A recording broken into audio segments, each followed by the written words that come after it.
Monday, July 28th. Please stand for the Pledge of Allegiance.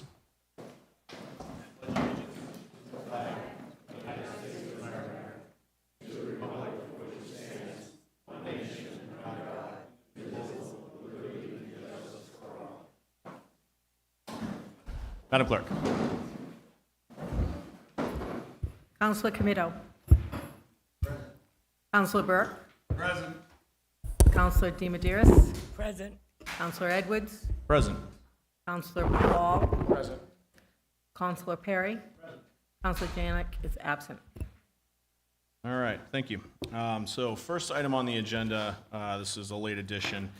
Many people out there may have seen a letter to the editor that was printed in the Cipolla Times this past week that was incorrectly attributed to me. I want to make it very clear that I did not write said letter, and that the feelings expressed in the letter are certainly not my own.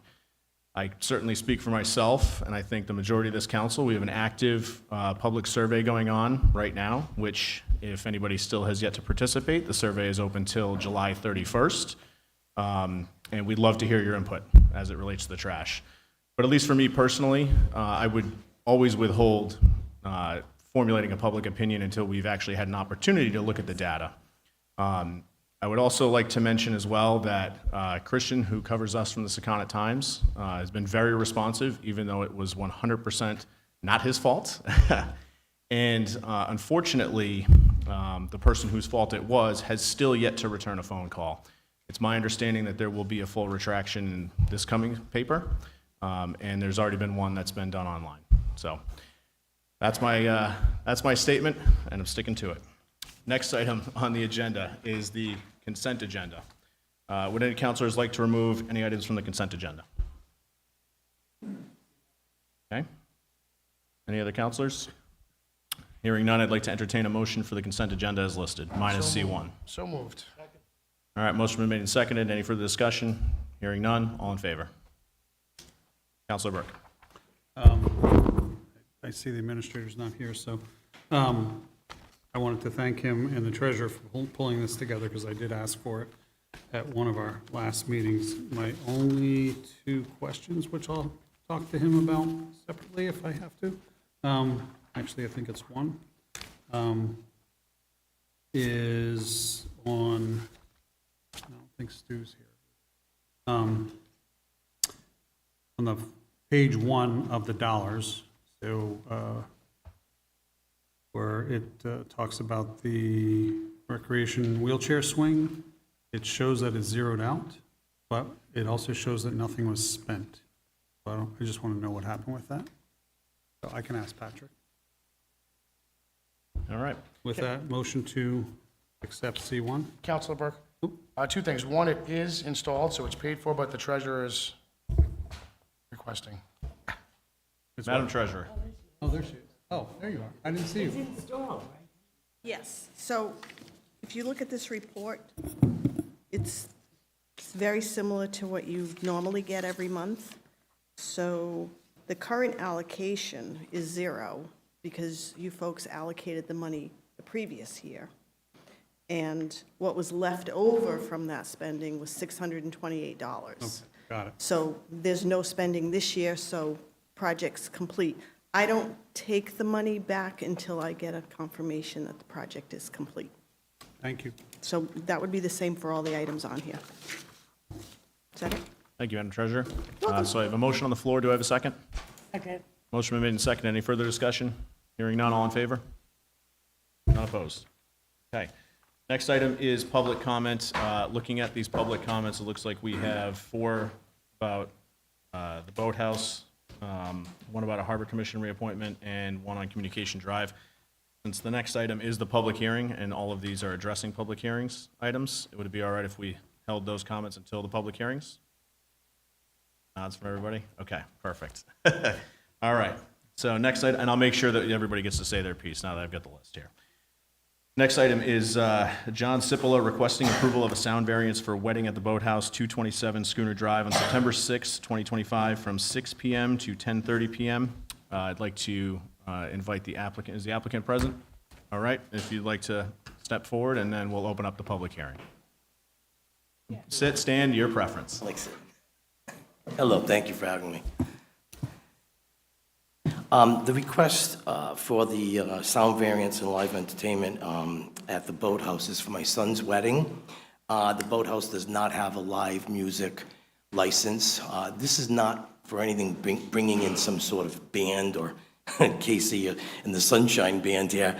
It's just for Ron Giorgio, who's a young man, sings Sinatra, little Tony Bennett, little Bobby Darin, that type of thing.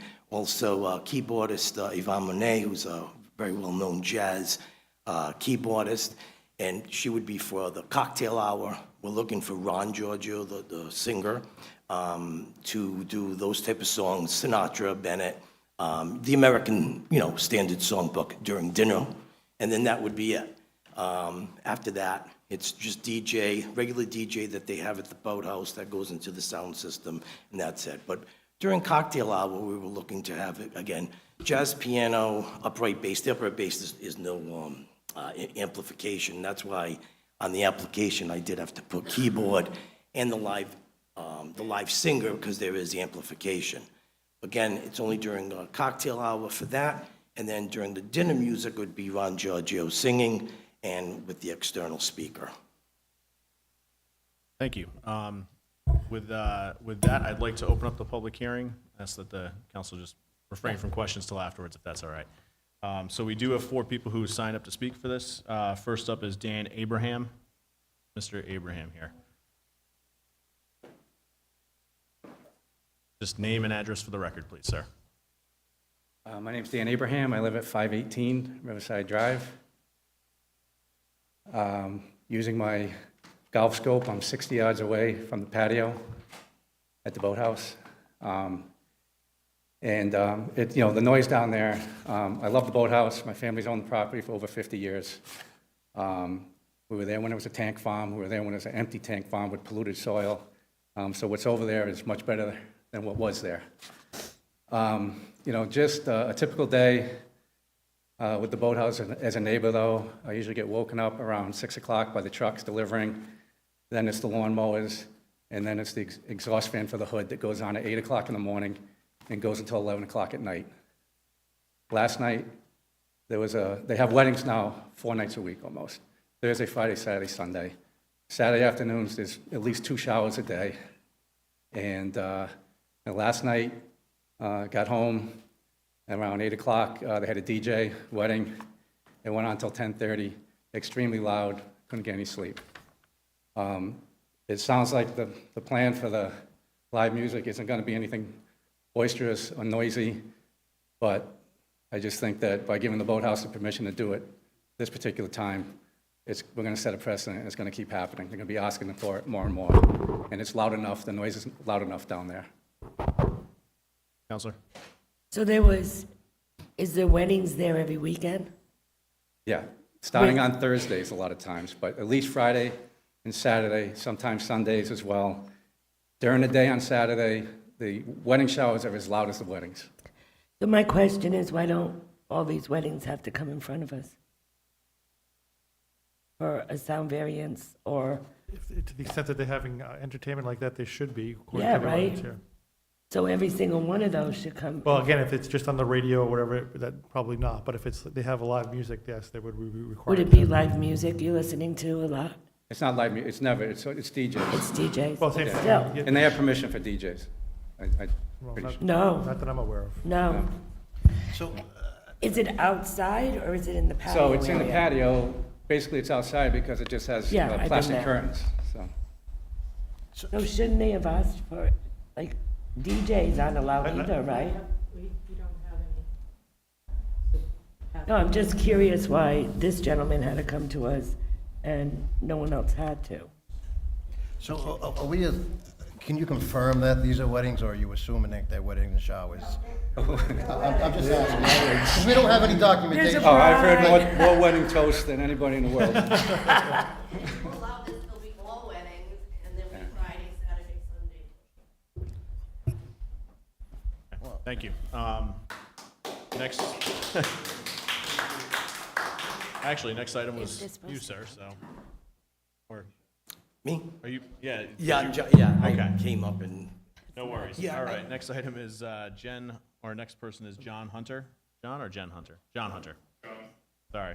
No, you're fine. John Hunter, 496 Riverside Drive, Dan's neighbor, Barbara and Dan's neighbor. Same thing. We hear it constantly. Anytime the windows are open, you're outside. It's all the time. So we love the Boathouse. We're there every week. We go constantly. We're a big supporter. We buy the gift cards every year. We love the restaurant. But the DJs, the live people talking and doing a toast, and we can see it all from our backyard. So it's getting more and more and more and louder and louder. All right, Okay? thank you. Thanks. All right, next one for the Boathouse is Kim Hanna.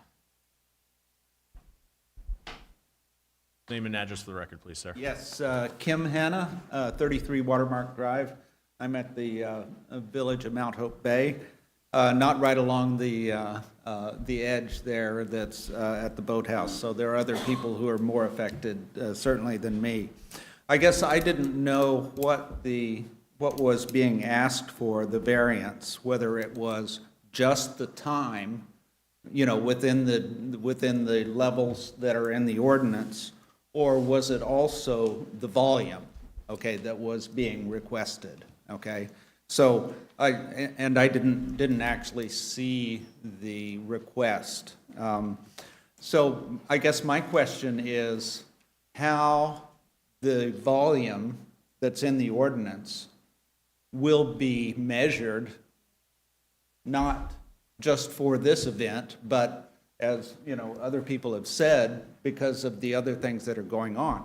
And certainly there are audiometers, okay, that could be put up to make sure that what's going on complies with the ordinance. So my question is, how would that be monitored for this event, okay? But also from the precedent's point of view, how can it be monitored going forward, okay? And I assume that, according to the ordinance as I read it, that would need to be done at the edge of the property, of the boathouse property. So those were that's my concern, is the noise level. But if you don't measure it, okay, you can't really monitor it, and then it becomes a he said, she said sort of thing. That was too loud. Oh, no, it wasn't. Okay. Thank you. Since this is a public hearing, would any other members of the public like to speak on this issue? But just by all means, approach the podium and name and address for the record, please. My name is Barbara Manning, 506 Riverside Drive. I've been living in the home that I'm in right now for 72 years. My parents have owned it since 1947. It's been in my family. And I've been through the tanks and everything, and it's beautiful there now. But the noise is really bad. We've already been through this once before when they were going over 10 o'clock with the noise. And I had to call and say, hey, they're going after 10 o'clock with the noise. They're going to 11. And it was not like 10:15. And I mean, really, like he said, he's closer, Dan Abraham's closer than I am. I can hear the words in the wedding. That's how close I am. So it's becoming a problem, and there's more weddings. There's got to be 6 a week. There's sometimes 2 on Sunday, 1 on Saturday, and 1 on Friday night. It's becoming a problem. It's a very quiet neighborhood. I love it. But this isn't Newport, and this isn't Fall River. This is Tiverton, okay? And everything has been very nice, and I love the boathouse, but this is only going to ramp up as far as I'm concerned. Thank you very much. Thank you. All right. Other members of the public who'd like to speak? My name is George Kazda. I'm at 95 Lee Shore Lane in the village of Mount Hope. Now, we're not directly adjacent to the boathouse, but we can clearly hear the stuff all the time, including music. Now, as the gentleman stated, that you're planning for sort of gentle music and all that, but then comes a DJ, Now, I don't know of any DJ that doesn't use amplified music, and it's at very loud sounds these days. Now, I called the town hall today, and I was told that the current limit is 60 decibels. Now, 60 decibels is pretty quiet. Driving in your car, if your car is pretty good, you'll be in the high 60s or low 70s. But when you come to any open music with DJs and then happy and a little drink to it, you're looking at 80, 90 decibels. And it carries across the water. We can even hear stuff that's coming from Roger Williams University, and they had a bunch of events. And it's disrupting. Now, this is a 55 and over community. And a good number of the residents go to bed at 9, not at 10:30 or 11. So, you know, even the timing of the request, I think, is somewhat unreasonable.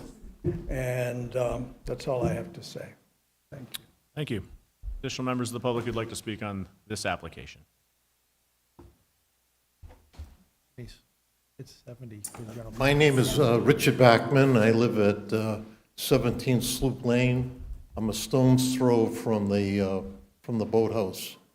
And let me tell you, there are nights down there that I have to close my sliders because the noise is unbearable, especially sometimes at night when the cars are even pulling out of the lot. There's one guy that has a real loud muffler, and everybody hears it. I know the police have come down there many times because of the noise that has taken place down there. This thing is going to have to be policed in order to keep the ordinance under control, the noise ordinance under control. And that's my biggest concern. I didn't come to live at the village to hear the noise from the boathouse. Thank you. Thank you. Any other members of the public like to speak on this application?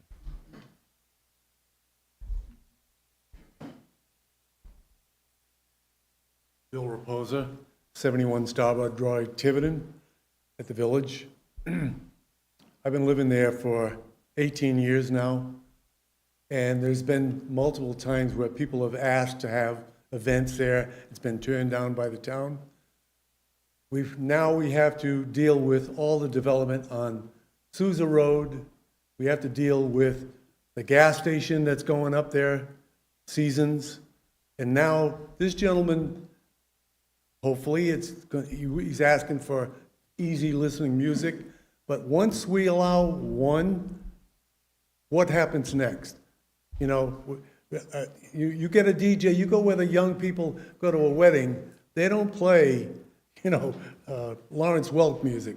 It's loud. He does. It's loud. So I just feel it isn't the place and the time for this area.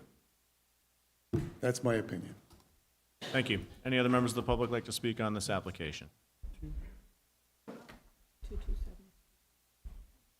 Hi, my name is Linda Rice, and I live at 71 Starboard Drive on the lower level. But anyway, I've owned for 20 years, and they have never allowed loud music, and I don't understand why we would change it for one person, or if they have changed it and not followed the ordinance. But I can tell you, we can hear from Portsmouth the music they play in Portsmouth over. So it echoes on the water. You have a beautiful view. We can't sit on the deck. So I ask that it be denied. I'm sorry. You don't live in the villages, so you don't understand. I understand. Okay. I can appreciate that. Thank you. Any other members of the public like to speak on this application? Hi, good evening. Thank you for having my husband and I here. This is a very special, important day for me and my husband, my son, who's marrying his wonderful partner of 7.5 years. We're delighted and excited for this event to have happened. We've had to meet many challenges along the way to get to this point tonight. And, you know, being in the music business years, my husband and I have owned a wedding business for 18 successful years throughout Newport and Boston, and we understand everyone's complaints about the noises and so on and so forth. But we are asking is, It is at 5:30 in the evening. Most people may not even be home at 5:30. A cocktail hour, which is only going to run not even an hour, about 45 minutes. I don't know if anyone's ever heard of Ron Giorgio. He's a delightful young man.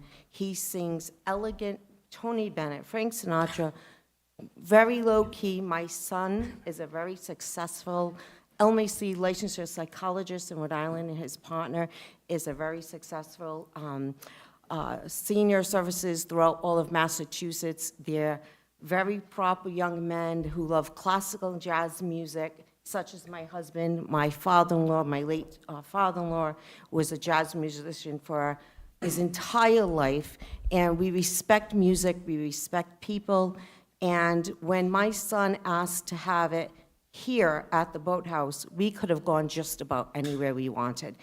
The amount that we have invested into this evening, again, we could have brought it anywhere, but we love Tiverton. That's their first time they had a date. That's their first time that they went to brought my husband and I there. I'm sure everyone puts their TV on at home, has a cookout in your yard. Cocktail hour is, again, right after 5:30. It's going to run for a short period of time. Dinner is 1 hour. And in the contract, when we signed for this, it did say, DJ, we have it in writing.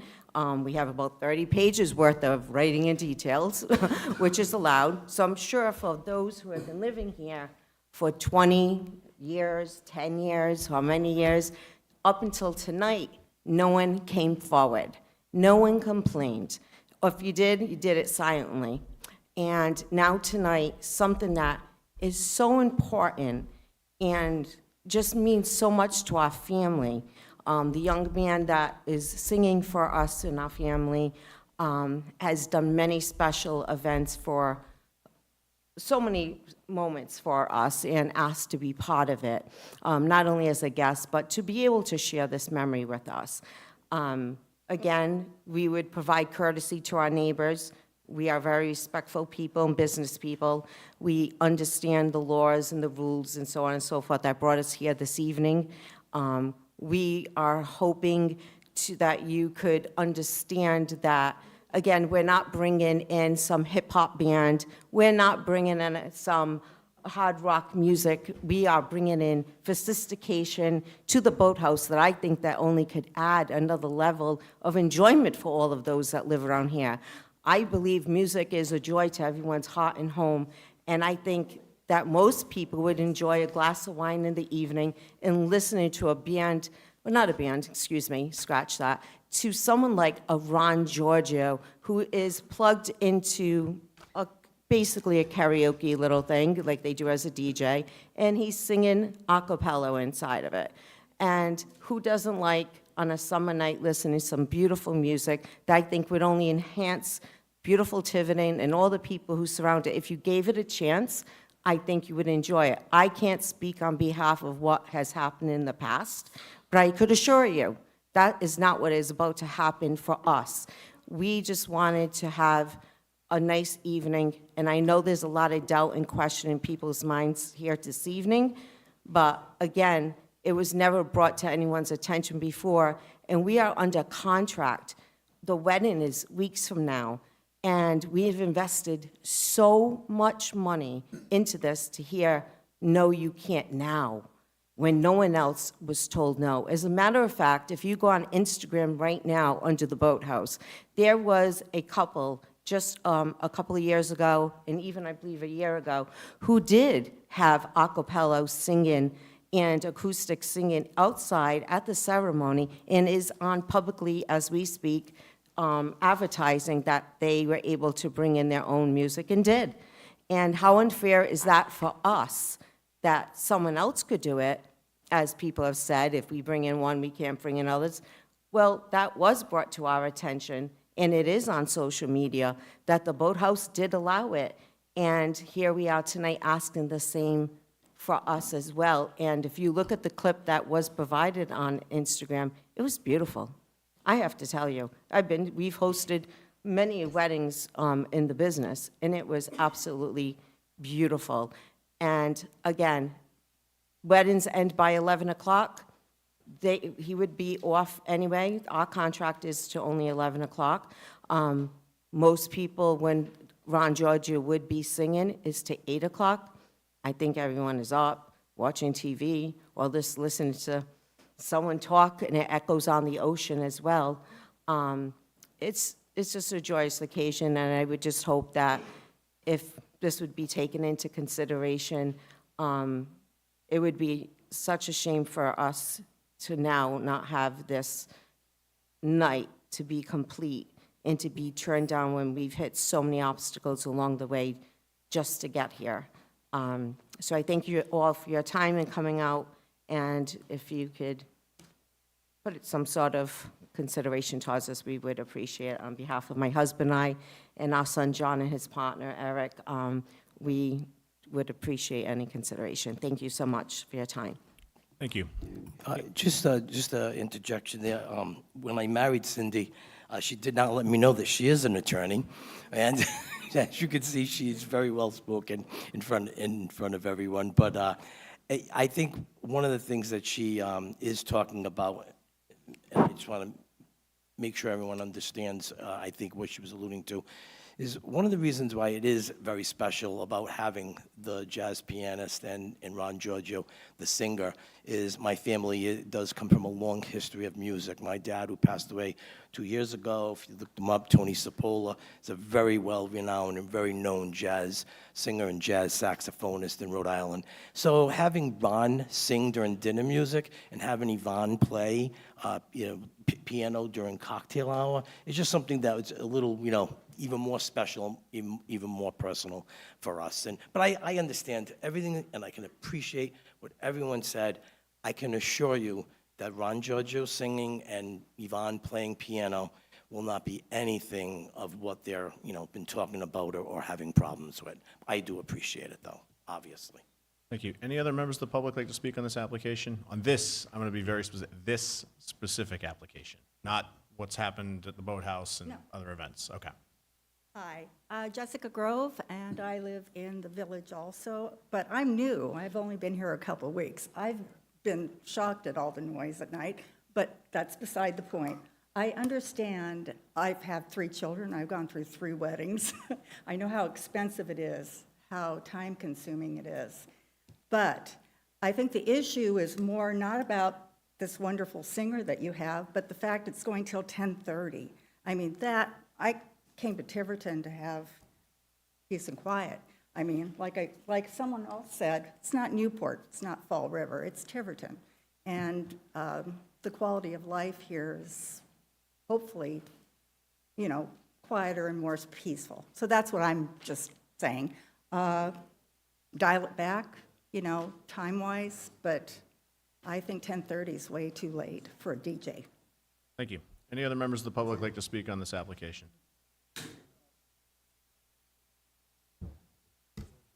Respect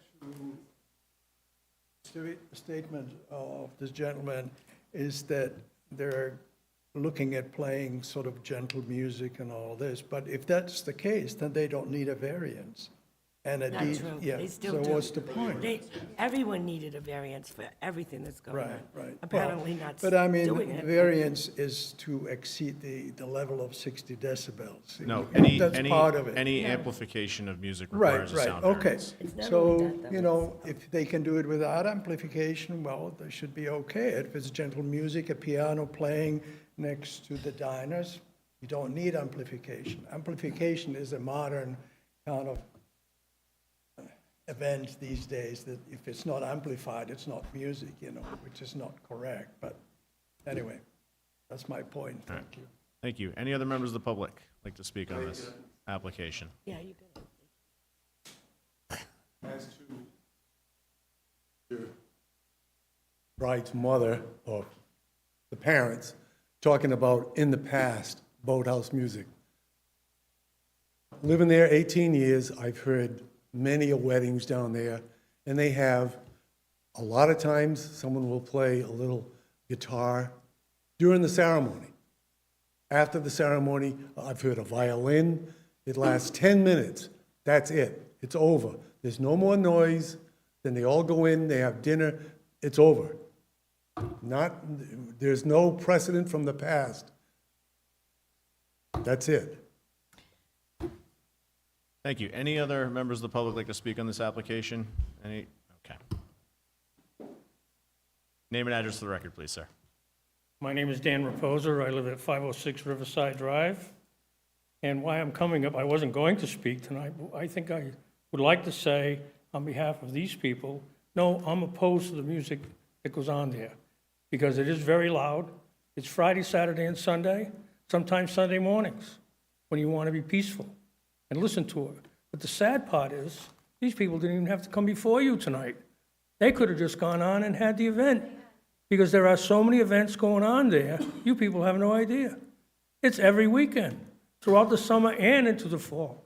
And even in the wintertime, because they've got just all of the filament that's there and not solid walls, we can hear them in the wintertime because it's vibrating. I mean, even my wife and I at night say, geez, poor Dan. He's listening to that, he's right next door. I mean, his bed has to be vibrating, okay? But that's what I have to say, it's unfortunate because if they didn't come to you, they could have had this event and you'd never know. Thank you, sir. Any other members of the public? Any other members of the public? This is not their home. This is our home. We live here. Live in Cranston, Providence, wherever you live. Would you want this in your backyard? So, Would you want to listen? Madam, you have to address the council, Oh, I'm sorry. and it has to be on the specific merits of the application in front of us. Okay, well, I guess I'm not there then, right? I'm saying we live here. This is our home. What, We have a right to have the quiet, peaceful home that we paid for. That's right. I mean, in the boathouse, when it was a tent. So I understand, and we go there all the time. But the music is not supposed to be allowed. So that's all. We'll refrain from arguing with the public. Any other members of the public like to speak on this application? All right, I'd like to close the public hearing. Any members of the council? Madam Counselor. Whatever I am. The noise ordinance is 70 decibels, and it's after 10 o'clock.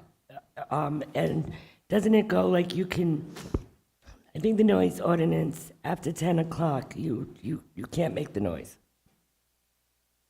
Yeah, it's 10 PM, and I remember So- this from something else. It is in the residential zone. That's what I mean. Well, that's what they're considering where they are, and that's what I'm arguing with. Yeah, that's what I'm getting at. Yeah. I think that it's unfortunate they've had all of this without getting permits, and I think we need to get the boathouse in front of us and speak to them. But I think that these poor people have a wedding in 4 weeks, and they're not gonna find another place to do it in this short notice. No. So, to be fair, I think it's very unfair not to let them do this right now. I think we need to bring the boathouse in front of us. I think they have never asked for people have come to us for weddings, but not every weekend. And are you gonna have a tent Yes. outside? So outdoor entertainment is only permitted by a special use permit. By a license from, not a special use permit, that's a Oh, zoning by a issue. license. By a license from here, yeah. And Joan, you haven't gotten any of these that I understand. Right, we don't have the volume that they're talking about, No. we have not seen at the town hall. And the patio would be considered outdoor, wouldn't it, if they're having music out there? It's outdoor with the flaps up, I mean, kind of outdoors. Well, go ahead. I think it depends how that structure is classified. Just because it's outdoor, I think it might be considered a permanent structure because of sides, exit signs and all that from the fire code. I don't think it's actually considered outside. Now, you're stating you're actually gonna put a tent, they're gonna put a tent out on the lawn? For the wedding, I think. Yes. Okay, which There's would also probably on top of the awning, they also have that awning, as you know, Yes. with the patio. We are underneath the awning and the tent. We're connecting the tent. It's kind of almost a connection to From the edge to out into the awning. grass. The reason why we did that is if there's, God forbid. Bad If weather. there's rain. So now we also paid significant dollars for that. And if it rains, then now at least everyone's covered and we'll bring the flaps down. So with this venue, I'm sorry, I mean, it's probably one of the most beautiful places in the world to have a wedding. That's why we're here. In the state, anywhere, Yes. to have a wedding. Yes. I also sympathize with the rest of the people who have homes and lived here all this time. But one, I don't think we can stop a business from making money and doing their venues. It seems like, yes, we have to go and either do some more regulation or some more research and find out why this is happening so much without them coming towards us. So, and then the third thing is, while these noise complaints are going on, somebody has to pick up the phone and call and say, we have a wedding going on, it's too loud, right? The only way we can police it is to send our police down there with the decibel meters. Like we said, at the edges and pick up to see if there's an issue or a problem. I don't go down there every weekend, so I don't know, like, if it's all weddings every Thursday, Friday, Saturday, but it's definitely an issue. But I can't see stopping this venue at the ninth hour when they've probably spent, I don't even want to know how much you spent. Yeah, I don't want to know either. Right. So anyway, I sympathize with everybody, I do but too. my opinion is we can't sacrifice right now. We have to. And they still have to comply with the sound ordinance. This is not a variance from the sound decibel limit. This is, our ordinances require when you're gonna have this type of entertainment, they come before the council. Yes. That's all that's requiring. This is not an exemption from the sound ordinance. Right. They're expected to meet the requirements of the sound ordinance, which is 70 decibel, which can be measured by the police if they get complaint. It is not a very loud, that's not a very high level. And it sounds like they should be able to contain it within. Councilor Burke. Thank you, Mr. President. First off, full disclosure, and I didn't realize this until you sat down, John. I don't know if you remember me from DCYF. Oh, oh my. So I do know John. Yes, how are you? Good, congratulations. Thank you. And I just want to agree with my fellow counselors is this, I've not heard, I've been on the council for over 4 years. I've not heard any complaints about the boathouse. I've been to the boathouse. I have friends who live in the villages. I've sat out there late at night no, it's not every night, so I don't experience what all of you experience on a daily basis, but I've not heard that level of noise. Not to say it's not there, but again, as Councilor Chabot said, if we don't hear about it, we can't do much about it. The other piece, and I've said this regarding other places in town, is shame on the boathouse for not telling you early enough before you signed the contract that you needed to get a variance. So that's again, and I've done this before, again, I'm not going to penalize you and your family because a business didn't follow through what they should have done. No, how can I, not so much that they asked us to come here. When I talked with them about bringing in Ron and what I'm talking about here, they said that they would need a live music entertainment exception or whatever. And they said you would have to go about doing that. And let me tell you, I mean, I did it, and I spent a lot of time. I drew maps and had to upload a butters list and paid $283 in stamps. And so, I mean, I did all the work. I'm guessing, I mean, I don't think anyone else really, maybe no one's asked for this. And again, though, when I talk about, the keyboardist, Ron Giorgio, I don't see what I'm talking about being an issue for what the residents are talking, which I can appreciate that all day long, obviously, and they live here. I'm the only reason why I'm here, and it looks like, like I'm asking for this big sound, it's just because in order to get, if I wanted to have Ron and Yvonne there, I needed to do this application. I think I talked with you, Joan, a few times, yeah. Any other counselors? Counselor Paul? There's not a single thing that Councilor Chabot or Councilor Burke said that I disagree with. What this has spurred me to, though, again, is if there have been noise issues in the past, I would like to see, at least with the police department, and this, my opinion right now doesn't affect this application, but I think we should at least try to see if there's been any documented complaints or reports for the noise. And again, my concern, to echo you guys, is if they are having events without essentially permission, and as you mentioned, they are planning, I believe, in October through September next year expansion. They're going to be closed for a year. They might want to consider reconfiguring their venue. So, there you go. Councilor Perry. I agree also with my fellow councilors. I know Dan very well, and I don't know this Dan very well also. And I feel, for you living down there and going through what you're going through. But now that we do know what's going on down there, I think we have to do our due diligence and find out what's going on at that boathouse and making sure that, they're living up to their end of the bargain and make sure that these people are living in an environment that's suitable for them. I would like to take a look at those police reports, and when our town administrator, will be speaking with him tomorrow, and looking, he has the details of those police reports, and see how many times that the police were called down to the boathouse for noise violations or whatever it may have been. But we'll make sure that the boathouse has to come in front of us from now on for any kind of functions that they have. We have to do our job and make sure that that happens. But I don't think we should punish these people right now. Like Dan said, they could have had this function and not even tell us, and we would have never known. I don't think it's fair to them.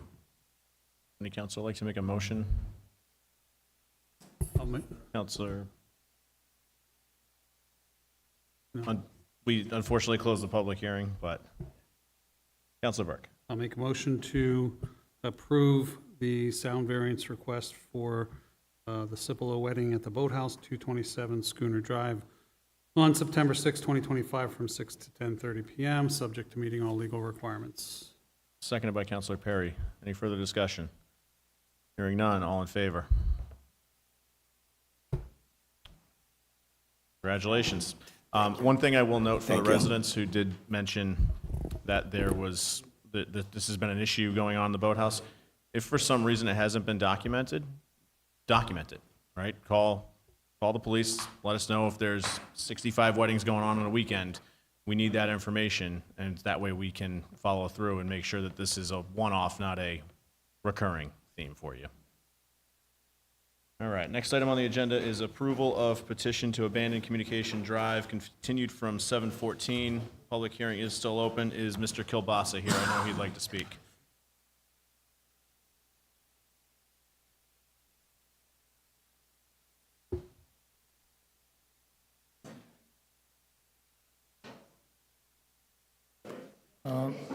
Yes, I'm talking about the piece of land I own. If we just hang on for 1 second Sure, while sure. they exit here. All right, name and address for the record, please, sir. I'll use my Tiverton, Jeff Kilbasa, 1220 Fish Road, Tiverton. So the town is trying to eliminate that road, Communication Way, which is the only way to get back to the back of my property. There is no access on Fish Road. There's nothing. The only way in is Communication Way. Now, you guys,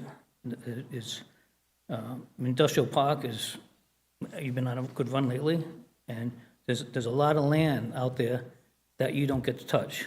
It's all industrial, which is like my place, and I think the Water Department has land back there, which is significant, and there's no way to get to any of that. So I think it's important that you guys keep access in to that piece of land. Now, there's no way, it's impossible, and would never be done for the back of my land to get on Fish Road. And people say, oh, you got frontage on Fish Road. There's no frontage on Fish Road for that land. It's never gonna happen. First off, there's a building in the way, and there's water in the way. You had frontage, though, but you put a building there, correct? I did. Still would have never been able to get back there.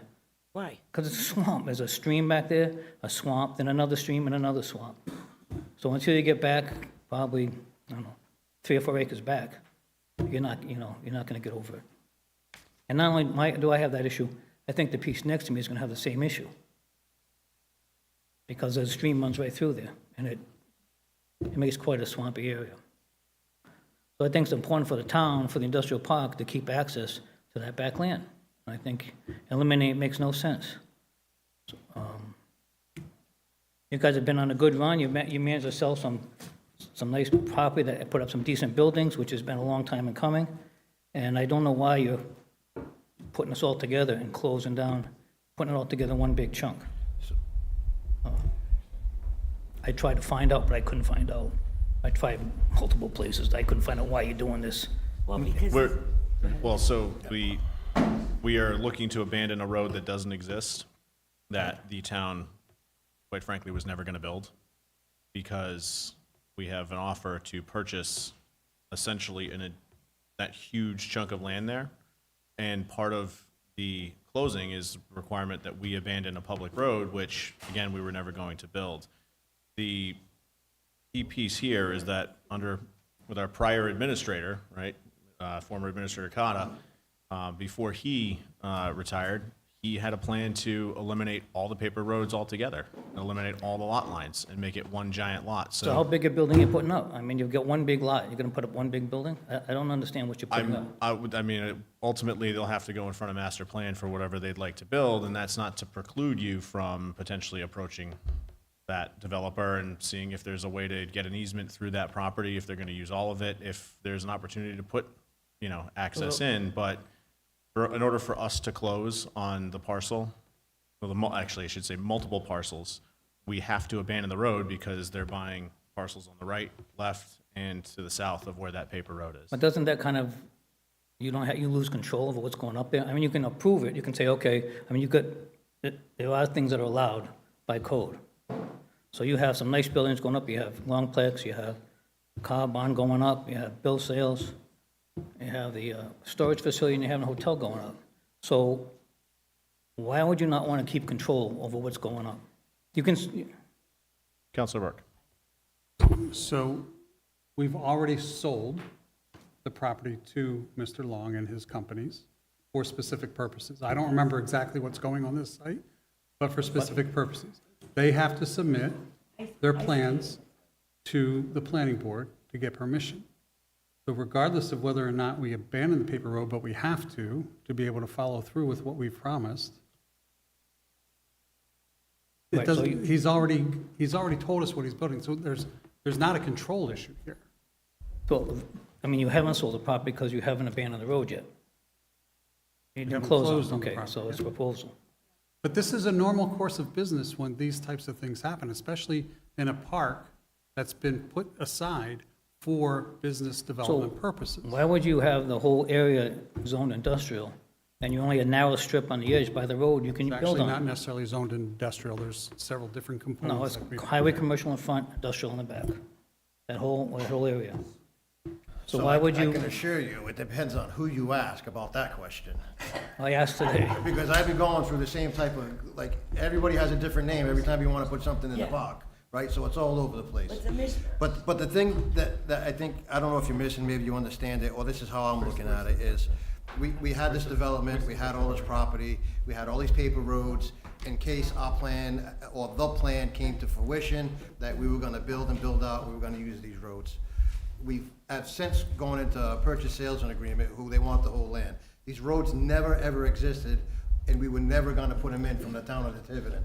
So you were never, regardless, you were never gonna have access, one way or the other, to your land through the industrial park. well, if somebody would have... Unfortunately. If somebody would have said, I want to build something back where that road is, you would have Right. put the road in. The other thing I think that still might give you... But they would've put it in. The other thing that I still might think you could give you access to your property is a conversation with Mr. Long saying, hey, at some point when this goes up, could you give me a piece? Could you give me an easement? Could I buy a section so I could get to my property? That would have to be between you and Mr. Long. I would just want to also... I understand where you're coming I from. want to remind you too that I put on a down payment on a lot there in 1999 in the industrial park. And I waited a year, 2 years, and it couldn't be built. You know why it couldn't be built? Because the road was owned by the power plant, and the power plant went bankrupt. So the town couldn't take the road, so they couldn't develop it. That's what happened. And then, that was a couple years. I get it, that's well before my time. But I'm just I saying, don't know the history on that. if you're giving a lot of control to one person, you have that possibility. And if that happened, I hope it doesn't, but if it happened, then that piece is gonna sit there for who knows how many years. No, my piece, I mean saying the piece that he's buying, the piece that's being bought. If something happens to him, Well, he's building that. Once he No, builds. I understand what you're saying, but there could be all sorts of what-ifs. What if this, what if Right. that? We have to deal with the here and now. The solicitor would like to weigh in. So I want to just clarify a couple things. One is the entire industrial park is zoned industrial. That's the zoning map, the entire park. So, number one. Number two is this gentleman owns a lot that abuts that, yes, but it's one lot. And if he wanted to subdivide it, I guess he would have to do that, but there is access to his lot. He has access to the entire lot. He just happens to have a building in the frontage, but there's access to Fish Road.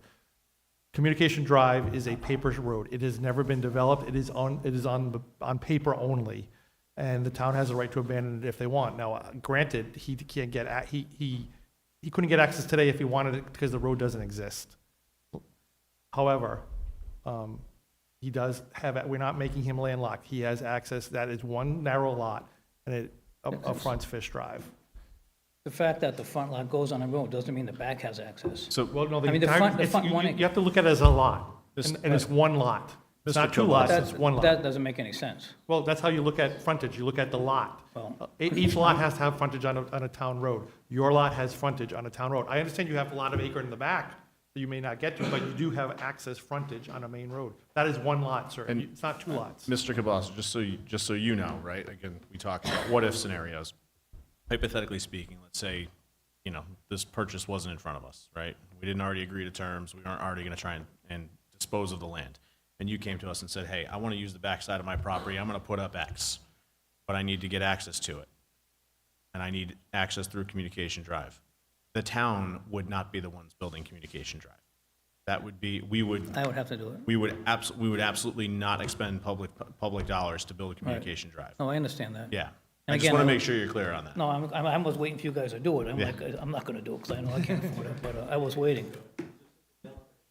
Oh, all right. Okay, I just think you keep in mind that there's a lot of land back there, and I think you should figure some way to get back there, because I don't disagree, and I would also add too, that under a prior council, there was an agreement for purchase and sales for the entirety of the industrial park to an entity, North Point, that was going to put up a bunch of big buildings.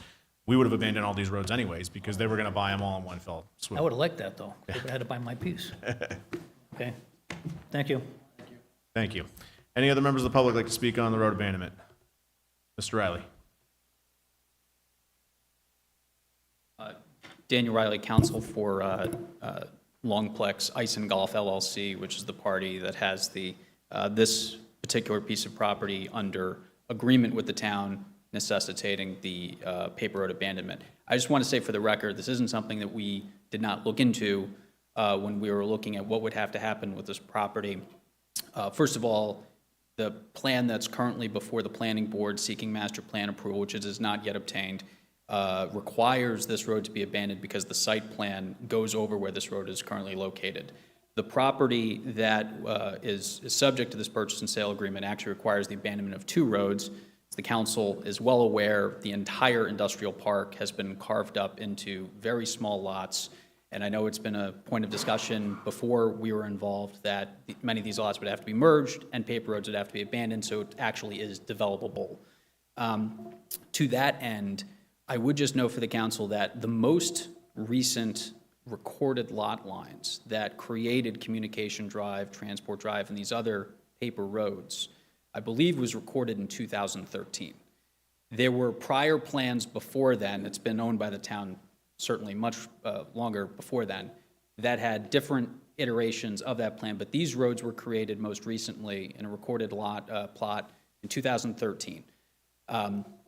I believe, as we've looked at the ownership history of our abutters, Mr. Kilbasa owned his property prior to 2013. I don't think this is a situation where anyone directly adjacent to the property subject to this purchase and sale agreement acquired their property, not being on notice that these roads existed because they didn't when they did buy it. So this is something that, as the solicitor mentioned, would not be creating an orphaned lot or a landlocked lot that would not be allowed to be created. This still does legally have frontage on Fish Road, but this is also something that this paper road's only existed for the past 12 years or so. And before then, it was actually a lot bigger of a lot. So I just raised that for the council, so you're aware this isn't a bait and switch on other property owners. They perhaps made certain investment-backed decisions, and now the rug is being pulled under them. That is not the case here, and I just wanted the council to be aware. Thank you. Any other members of the public like to speak on the road abandonment? Any other members of the public? Any other members of the public? All right, I'd like to close the public hearing. Members of the council have any questions, or do we have a motion? Councilor Paul. Mr. President, I will make a motion to abandon Communication Drive to accommodate the PNS. Okay, that's motion been made. Do I have a second? All right, motion been made and seconded by several. Any further discussion? Hearing none, all in favor? Okay, next item on the agenda is approval of the proposed amendment to Tiverton Code of Ordinances, Chapter 42, Fire Prevention and Protection, Article 2, Open Burning, Section 4234A1, to remove burning permit restrictions between May 1st and September 30th, continue from 7/14/2025. Since the public hearing is still open, any members of the public like to speak on this proposed ordinance change? Mr. Moniz. I guess I'll stand. Mr. Moniz, just Yes. a word of advice, do not ask Counselor to my right if she I'm not going enjoys- to bother with her. Okay. Mr. Moniz, name and address If for the there's a record, please. replacement, I would ask the question. Please, don't pick on me. Name is Peter Moniz, 83 Captain Circle. Now, at the last meeting, this was covered. There was several options that might be brought up. What is the change being offered tonight? Only one?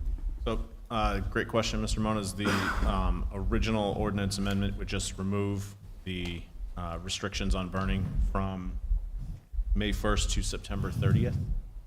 There were no additional changes. There were some proposed by the fire marshal, but those were proposed in a vacuum. Right.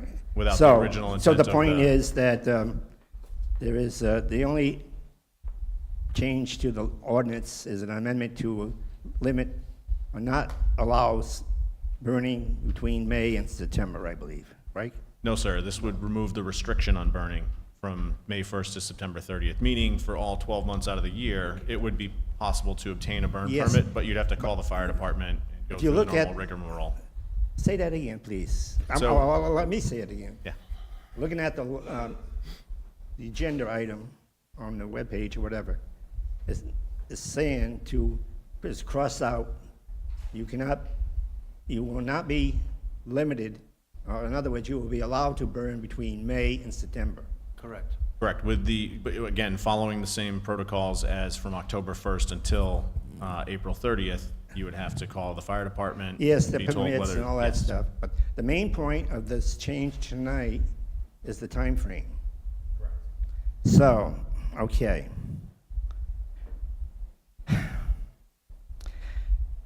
I personally burn a lot in the fall and spring. I'm lucky in the wintertime. Don't like to burn in the summertime because that's causing problems for myself and the neighbors. You can't burn green material, can't burn wet material, causes a lot of smoke. It is a problem. Why change this after all these years to protect the citizens of Tiverton? Councilor Camino? Yes. Since this was your ordinance proposal, if you'd like to respond. Yes, I would like to respond. So your concerns are well noted, and your concerns are not going to be taken away in any shape or form. If the fire department deems that it's dangerous to burn or what you're burning is inappropriate, they will not allow you or give you a permit. Correct. I've had several constituents call who right now cannot get rid of any of their debris, leaves, trees. We just had a storm come through. They have piles that are stockpiled that are dying. They cannot. we Yes, have and no, I had the same problem. Let me finish. So I know. We Go have ahead. no place to take it. So I received several phone calls. We don't have a transfer station. We can't bring it anywhere. Unless you're going to pay for it. They don't want to pay for it. Well, you. So Go ahead, keep all going. this is doing is allowing us to burn throughout the year under control of the fire department to allow with the permit process. You call, can I burn today? Nope, the heat index is too high, you cannot burn today. Nope, we have too many permits out today, you cannot burn today. The fire department will have total control of whether they let permits out or, you're shaking your head, no, I did it for 34 years. It's good, but I want to say no to myself. Oh, okay. But it's not changing anything. This ordinance was written by previous council, and I'll just say it frankly, out of spite. Okay, you're done? Uh-huh. Are you all set? Yep, so you go ahead and you can finish if First that's of what you all, want to do. limited permits is per person, a property owner, 6 per year. Not 6, blah, blah, blah, what you mentioned. That's a little distortion. 6, the law, I'm reading, referring to the law, 6. I'm mentioning. But the point is, you cannot control smoke when it's burning, basically.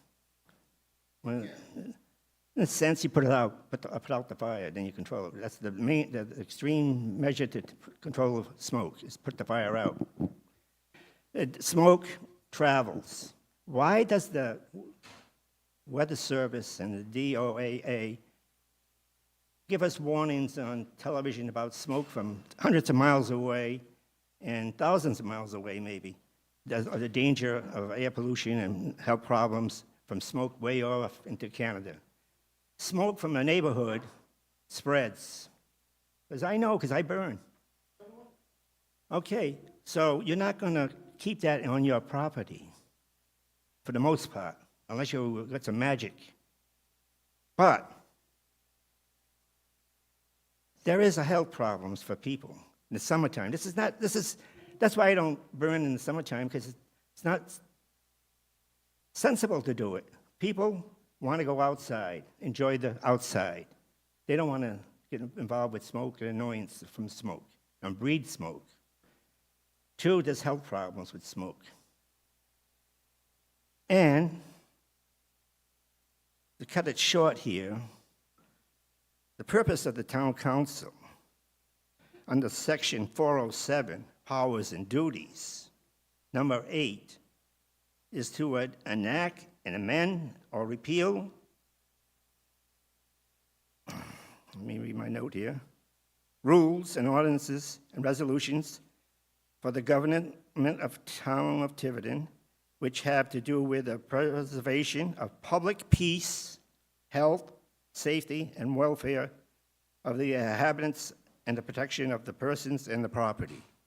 You mean to tell me smoke in the neighborhood causing a problem, annoyance, is the best thing for the neighborhood? Especially in the summertime. There are other solutions too. He said they can't do nothing, they don't want to pay for it. But people have to suffer the smoke and the health problems because they don't want to pay for it. There are other places to go to bring trash, and you can compost like I do. Okay, you have the same concerns whether it's in the summer or not. No, I'm just talking about the summer. But it's the same thing. Go ahead, tell me. The smoke is the smoke, whether it's spring, fall, winter, it's the same thing, right? It travels. Yes, it does. You're 100% right. I'm glad you agree with me. I do, but it can be controlled. If you burn properly, you won't even see smoke in the sky. Most people don't control it. Well, I can't control how they burn. Plus, and Mr. Moniz, we just want to avoid this turning into a debate. the debate. Okay, so if Right. you could just finish And, your points, please. Well, I get distracted, so I lose my thought. Sorry. But there are other ways to take care of the brush, even though you don't want to pay for it. You can compost it. You can bring it to other landscapers. They're taking trash, not trash, but they're taking debris, brush, and they're taking it for nothing. So you're just making a hindrance to the town. And so you pass this law. You can't complain about your neighbor burning now because the town council allows this now. The only remedy is for a person to take the town council and the town council members that voted on this to court, to sue them of bad health and problems. Good luck. Thank you. Any other members of the public like to speak on this proposed ordinance change? Any other members of the public?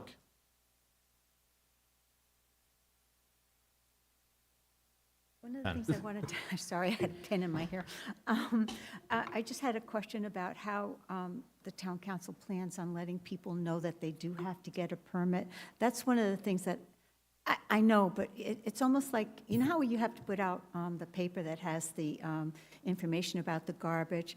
If it could be put on that, just so that there's some kind of documentation, because I think what happens a lot of times is that people may do it without understanding that they need to get a permit. So that's the only thing I wanted to suggest.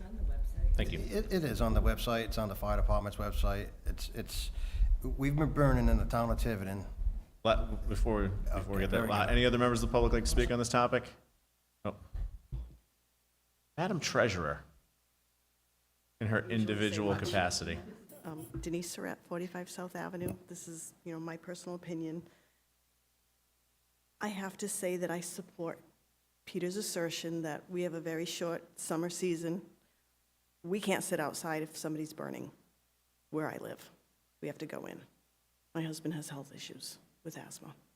So, I get it. We actually brought tons of stuff to Site Ready this week because that's what we had to do. But, it's the summer. You want to sit outside. You want to enjoy your yard. It's kind of like what's going on with the boathouse, what's going on at Four Corners. Stuff goes enforced. So, just my 2 cents. Thank you. All right, last call. Any members of the public like to speak on this proposed ordinance change? All right, I'd like to close the public hearing. Councilor Comito. Okay, Councilor Burke. Mr. Moniz, just to point out, I don't know where he went. Oh, there he is, you're hiding. There is a way for residents to offer ordinance amendments. It's section 408 of the charter, just so you know. All right, Councilor Paul. I just have a question on the wording on this here. It says to remove the burning permit restriction between May 1st. Shouldn't we strike permit, remove this restriction, be by permit? Essentially, we'd be by permit only.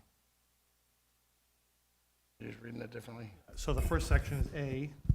It says, "No person may engage in the open burning of any material, including but not limited to domestic refuse, construction debris, and/or yard waste, with the exception of the following activities as permitted by the fire chief." So you have to get a permit unless it's accepted. And so this removes the exception that you couldn't, no permit could be issued during that period as it's written. So by striking that language, you can apply for a permit at any time during the 12-month period. That's as simple as it gets. It's not, yeah. It's the wording on here, Yeah. That's what I'm saying, okay. Oh, on the wording on the. No, it's the wording on the agenda. On the agenda, oh, I'm sorry. No other ruling changes. Correct. And if somebody's burning and a neighbor has a medical issue, and usually when you call the fire department and you show up and they say, hey, I have a complaint, I got asthma, it's usually accommodating, depending on what the scenario is. If somebody's out of control burning, if somebody's having a chimney or a little fire, it's all different scenarios. And usually the fire department makes very good judgment on how to control that. All right, any other members of the council like to speak on this ordinance, or do we have a motion here? You can still burn in your volume, so there is some. You could do the fire pits regardless. Regardless. Look at I'd like to make a motion to approve the proposed amendment with the change. Motion been made, seconded by Councilor Paul. Any further discussion? Hearing none. All in favor? Opposed? Councilor Burke. All right, next up on the agenda is appointments and resignations. Planning Board, we have a 9-member board, 3-year terms, 4 vacancies. Terms end 7/15/2028. There are 3 of those, and 7/15/2026, there is 1 of those. We have 4 openings, 4 applicants. First applicant is, we have 2 requests for reappointment. Stuart Hardy, 51 Summerfield Lane, and Janice Gomes, 58 Massey Road, as well as Adam Raposa, 31 Carpenter Street, and Alan Myers, 31 Nicholson Place, requesting new appointments. So, for reappointments, we don't typically interview, so why don't we go right, actually, Mr. Raposa is not here. He had a work conflict. Sort of. And then Alan Myers is here, so Why don't we start with interviewing the new applicant, Mr. Myers? Evening, Council. Evening. All right, so thank you for submitting your application. Just a brief couple of minutes why you'd like to be a member of the planning board. I always confuse it with personnel. Well, I like to be part of the planning board because I want to spend more time, giving some time back to the city. My schedule at my age, I'm ripe old age, I'm able to plan my time a lot better. I'm semi-retired right now, so I wanted to spend some time. One of the things I have some skill sets in is in planning and through the trades in my life that I've had. And I'm available, and I'm able to make all the meetings and ready to go. Thank you. Any questions from the council? Councilor Perry. I've been to one or two. I watch them online too. Yeah, and I reviewed the CCP and the various documents online too. Councilor. Yeah, I'm definitely in support of Alan coming onto the planning board. I think some of his background and his experience and some of his connections with the state of Rhode Island could be a good asset. And me personally, I like to see some new people, some new fresh faces onto some of our commissions. I think some of them have been kind of stale in my opinion, and I like to have some new ideas and new faces brought into all our commissions. Thank you. Thank you. Any other questions from the council? Councilor Burke. Alan, what do you see as the 2 or 3 most pressing issues that you think you'll have to deal with if you're on the planning board? Well, it seems like the master plan coming up for Longplex and the development for the business park. The water issue is a big issue, having to do with our 2 water districts and the problems for both. One has too much, one has enough water, one doesn't have enough water, one has terrible infrastructure, the other, it's like, yeah, right.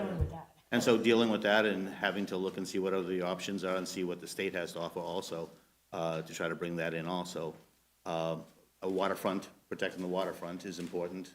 I'm kind of happy to see that we're focusing a lot of the development on the opposite in the town, keeping our main streets pristine, our waterfront pristine, and focusing on using the property and using our fiduciary responsibilities to basically the taxpayers to bring tax money into the town without really affecting our main roads and the travel and the enjoyment for the people in the town.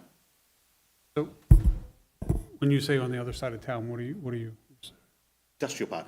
Oh. Industrial park. I'm glad we're finally starting to use some of that thing. It's, you know, it's been sitting there forever. It's a source of revenue for this town to meet some of our needs, like we had our $1.2 million shortfall in our school committee. I mean, if some of these things were done years ago, possibly we could have had some money to fund some of that, maybe. But, you know, anything that gives relief to the people who live here, and at the same time, it brings the usefulness back to the city. So we're not using our important places like the waterfront, our main streets, and overflowing our main street with cars and traffic and all that kind of thing. It's a great thing. Any other questions from the council? All right. Okay. Thank you. Well, thank you. All right, so let's double back. We'll go with the reappointments first. We'll do them one at a time, I guess. All right, so we have a motion on Mr. Hardy. I'll make a motion to, go ahead, Councilor Burke. I'll second it.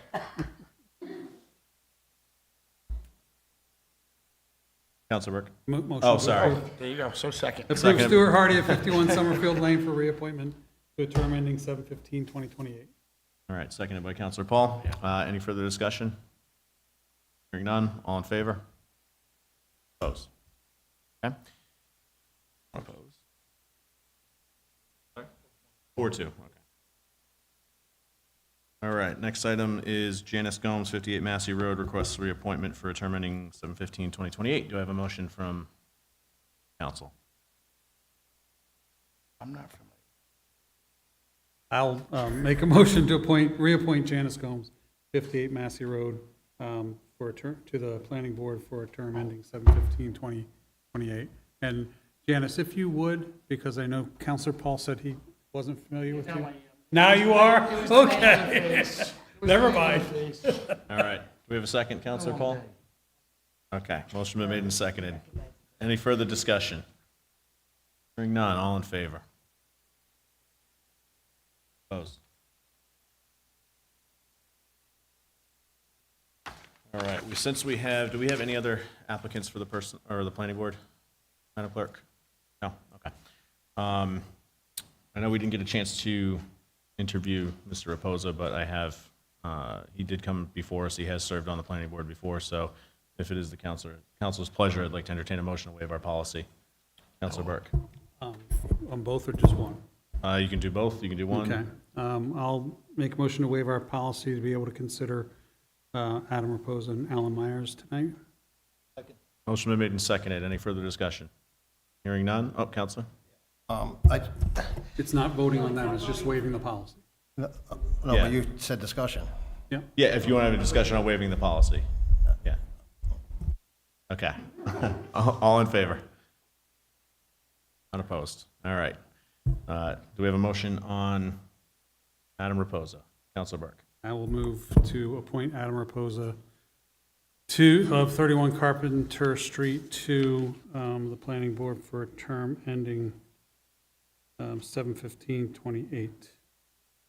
Motion been made and seconded. Discussion. Counselor Comito? Yes. So I see Adam always wants to be involved and always kind of puts his names, right? But the one thing I don't see from Adam is he's never here to have a conversation with or have a discussion with him on why he wants to be on these different types of boards. So I would like to at least hold off on Adam till he's here in front of us so we can at least question on why or why he wants to be on the planning board. That's my only thing.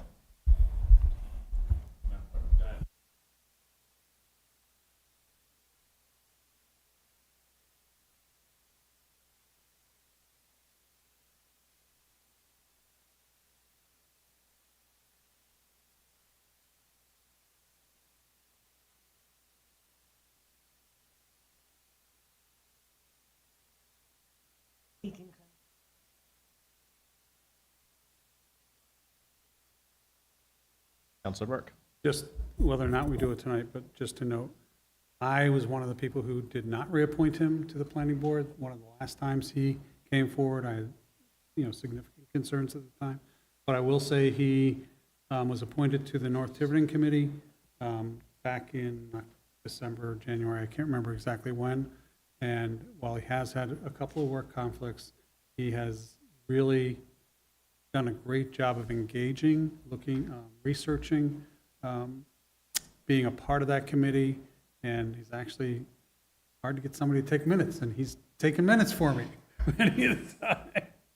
So that's what I just wanted to add to that. Counselor Perry? Yeah. Oh. Okay. All right. We have a motion on the floor, correct, or no? Okay, motion, all right, so any further discussion? No? All right. One more thing. Counselor Burke? If the council prefers to wait for him to come back instead of possibly voting no because he's not here, I'll be happy to withdraw that motion for tonight. But It's whatever the majority wants to do. All right. Before I call for a vote on this one, I would just say that one of the things that I like about Adam is the fact that he's in the building trades, he can read plans. I think that's desperately needed on the planning board. And that's a skill that he doesn't have to pick up and learn over the period of the next, year and a half. So I would be in favor of appointing this evening. Any further discussion from the council? Hearing none, all in favor? Opposed? All right. Last up, Councilor Burke, you're on a roll. You want to keep it going? motion to approve Alan Myers of 31 Nicholson Place to the planning board for a term ending 7/15/2026. Okay. Oh, motion's been made and seconded. Any further discussion? Yes. No, as everybody's got their mics on. Hearing none, all in favor?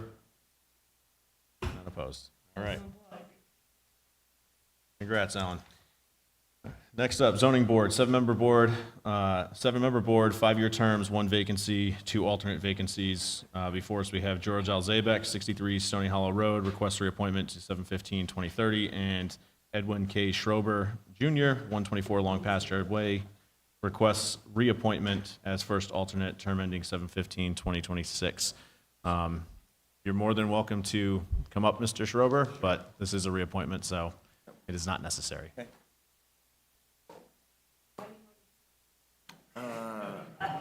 Yeah, I know. Yeah.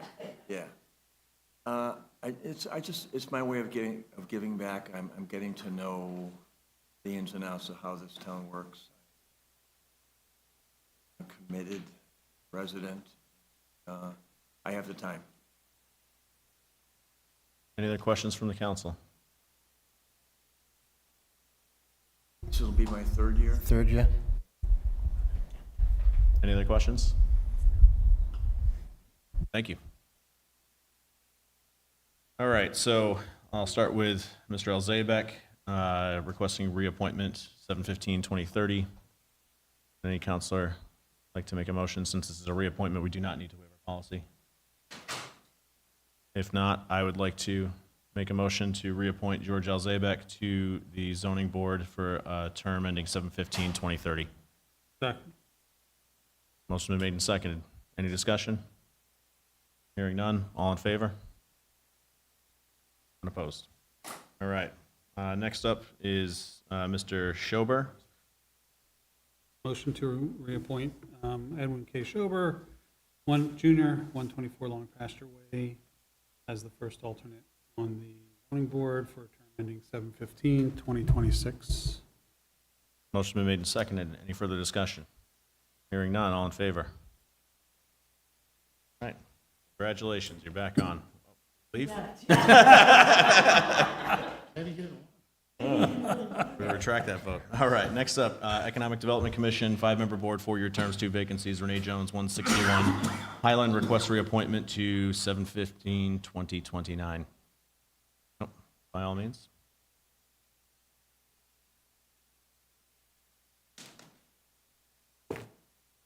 Ask anything, but I did want to read something because I want to talk about my members and give some kudos to them. So I'll read it quickly. Just like Denise D. Medeiros and Deborah Janik, I am a registered and licensed health professional with experience in schools, hospitals, health centers, and homes. And in fact, I worked with Councilor Edwards' mother for 18 years at Westport School System. I want to thank Martin Van Hoff. He was the owner of the Island Garden Shop. He serves on Open Space Commission. He understands marketing, coordinating deliveries, and working with the community. I want to thank Mr. Dean Holt. Mr. Holt is a developer who has worked on hundreds of projects in his lifetime career from Maine to New York. He has reviewed purchase and sales agreements, dealt with surveys, land conditions, he's dealt with local zoning issues, land use attorneys, and he knows about the development business. I'd like to thank Mr. Scott Burns, who is an attorney with international experience. He's worked on the largest mixed-use phase development in the state of California. He's been on the board of RISD and Brown and on multiple foundations, including the Bill Gates Foundation and a foundation run by Warren Buffett. He's worked with the federal government during the 2008 downturn and has helped recruit, and as such, helped recruit European high-tech companies to the United States. And during the past few years, the members have fostered connections with Rhode Island Commerce, and in fact, when she gets back from vacation, I will be connecting with Lisa Carnevale, Vice President of Innovation for Rhode Island. We've attended numerous workshops with the Greater Newport Chamber of Commerce and Connect Greater Newport. We've dealt with local realtors and continue to develop working relationships with businesses in town. For example, we attend the monthly meeting of the Four Corners Business Administration. Members also are serving on the Zoning Revision Committee and the North Tiverton Revitalization Group. My question to the board, to the council, is what else do you want us to be doing? We know what our duties are according to the town charter. We're supposed to act as liaisons with Rhode Island Economic Development Corporation in order to affect state plans on a local level. We're supposed to assist town businesses, particularly those that are marine or agriculture, related to tax relief, low-cost loans and grants for business startups, expansions, or expenses related to renovations. And we do that by forwarding information from the Small Business Association every time they send us stuff, and also sending any information that we receive from any other state agency about loans and business opportunities. And we assist, there's one that we have to take off our town charter because we no longer have an enterprise zone, so we please will remove that. But we also assist in the search for an attraction of businesses, which is consistent with the town's comprehensive plan. And to do that, we have been following up with all these companies and the state agencies.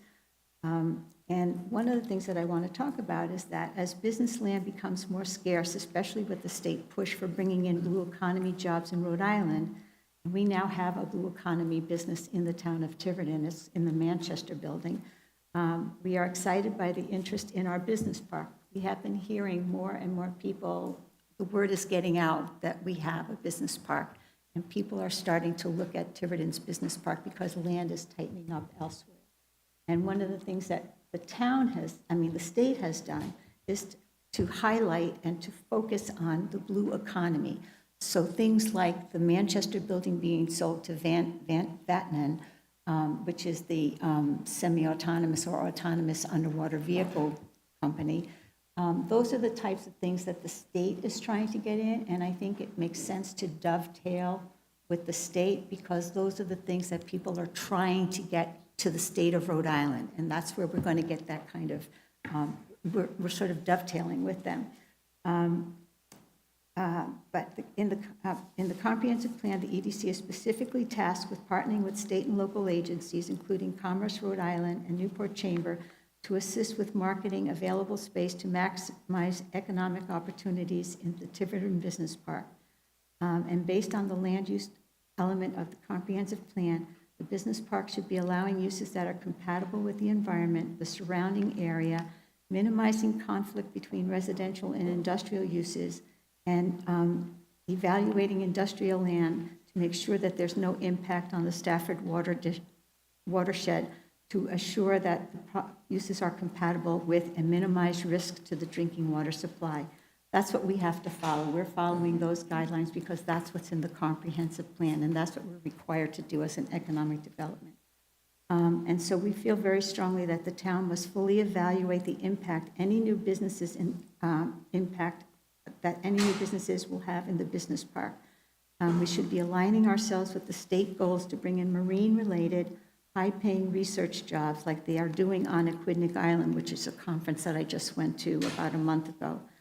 Let's not sell Tiverton short.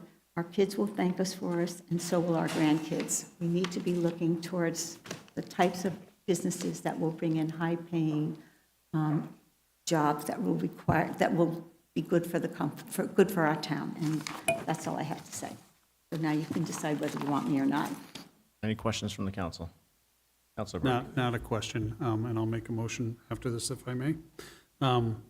Renee, I want to thank you, and I think, I think there are a lot of people who see what you do. I think there are many other people who don't have any idea of how much time, energy you put into this role, which sometimes feels thankless. I know that. I want you to be more involved in some of the things we've talked about. So in fact, and I haven't talked with my fellow council members, I think as the EDC chair, if we're looking at selling public property to a company, you should be involved in that discussion from the get-go.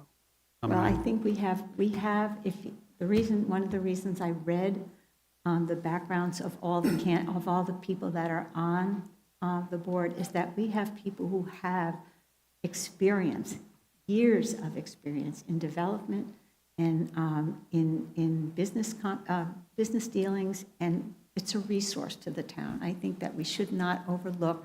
Now, I'm not talking about me. I'm talking about the attorneys and the developers that we have on our Economic Development Commission. And I think one of the challenges we have is we don't have a Department of Economic Development like Or a places like planner. Bristol or a planner. So we need to lean on you and your committee for that purpose. And you just spouted off many things that you keep your finger on that most of us aren't even aware of. And I'm aware of because I talk to you. So I want to thank you for that. And with that, Mr. President, I would like to make a motion to reappoint Renee Jones, 161 Highland, to a term on the Economic Development Commission to end 7/15/2029. And I believe we might have to waive our policy, no, because it's a reappointment? Reappointment, we do not. Okay, okay. We have a second. I'll second for discussion then. I do have a quick question for you, because there's been a couple of meetings where you've been very outspoken in front of this board.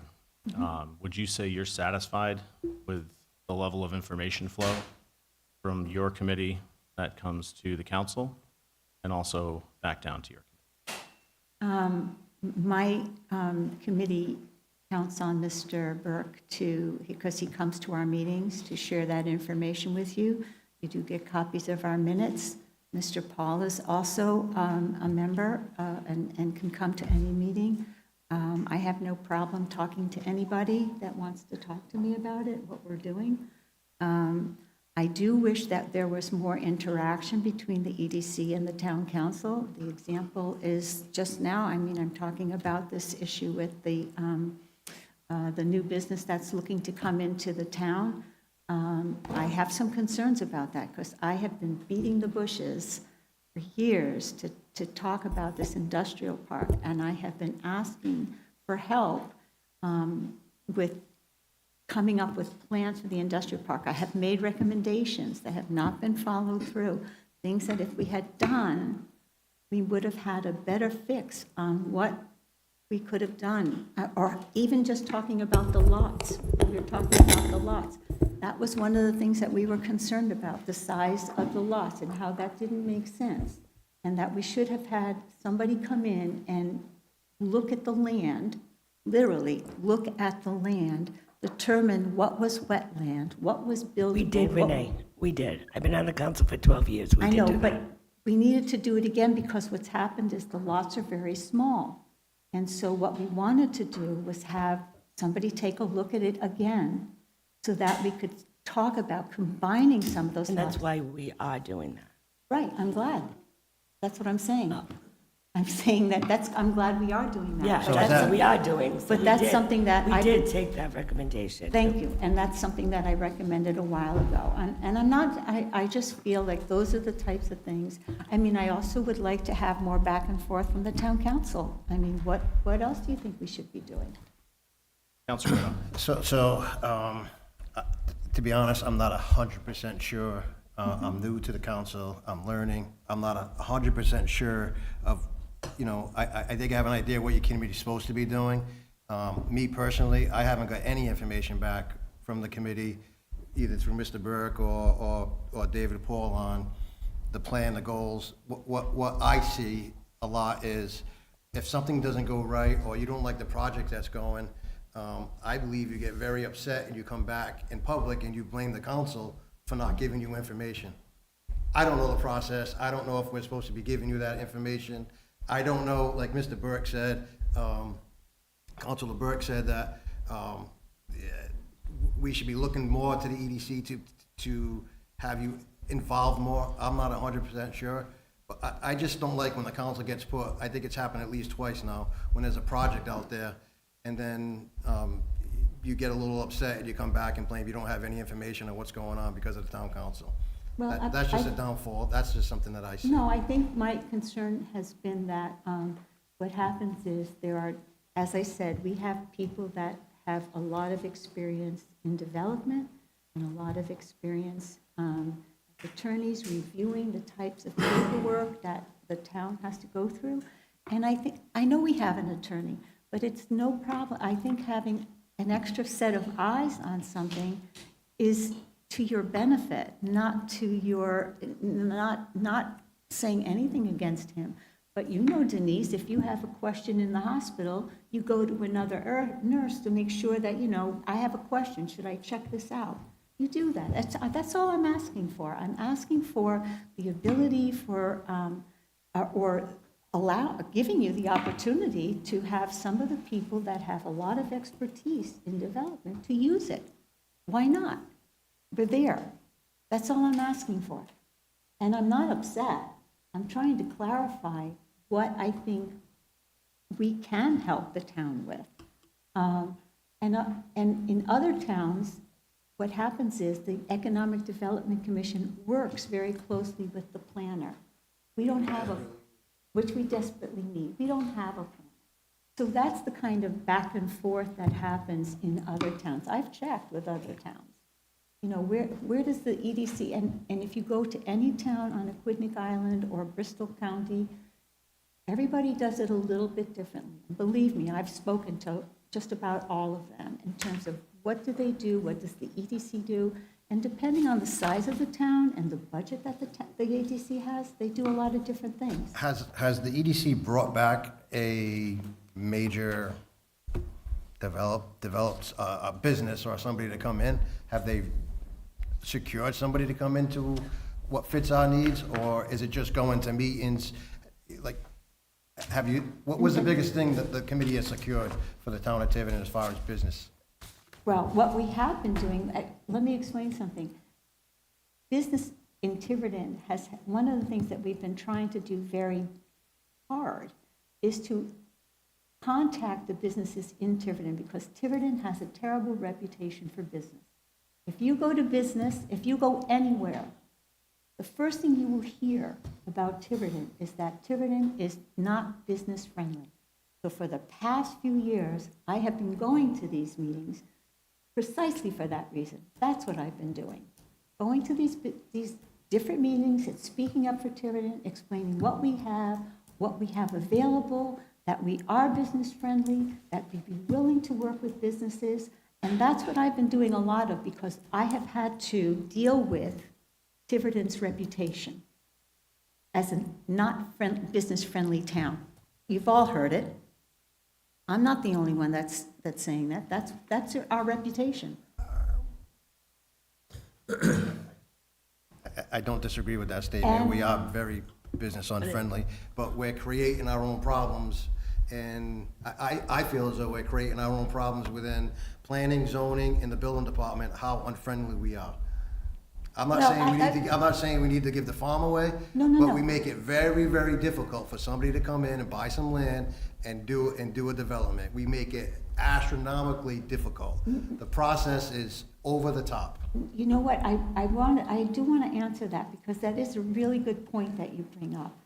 I don't think it's a question of being astronomically difficult, but what's happened and what I've seen happen is that it's almost like, and I'm not going to mention the businesses, but the big businesses that come in seem to get an easier path. And That's not true. I think the person you're referring to has probably gotten the most resistant. Right. No, I think you mean North Point. No, I'm not even talking about He's North Point. talking about Seasons. No, I'm not talking about Seasons either. I am talking about a small business in Four Corners that had to go through a number of meetings with the planning board, whereas someplace that was a bigger business had a much easier time. And I think that's what we're trying to.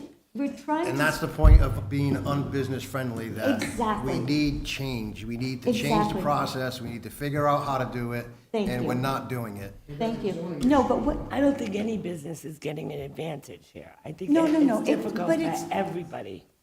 I don't think it's just one business. no, but I do think that it makes it, one of the first things that I did, and this goes back more than 6 years ago, was when Liz Tanner was working with Rhode Island Commerce, and she wasn't the head of Rhode Island Commerce at that point. I had Rhode Island Commerce come in with their lean program and go through with Town Hall and come up with different ways of addressing things, because it was too much paperwork and inconsistent. So we tried to streamline it, but we need to do that again. And it's not so much that we have a lot of paperwork, but it just seems like we do, but I've talked to businesses who had absolutely no problem. Absolutely no problem. And I've spoken to businesses that have had problems. Part of it depends on the business because of licensing and the statutes that the state has. It's not just us. A small business could go in and open up with no problem. But another business, like a daycare center, had a lot of problems going in because of other statutes. It's not just us.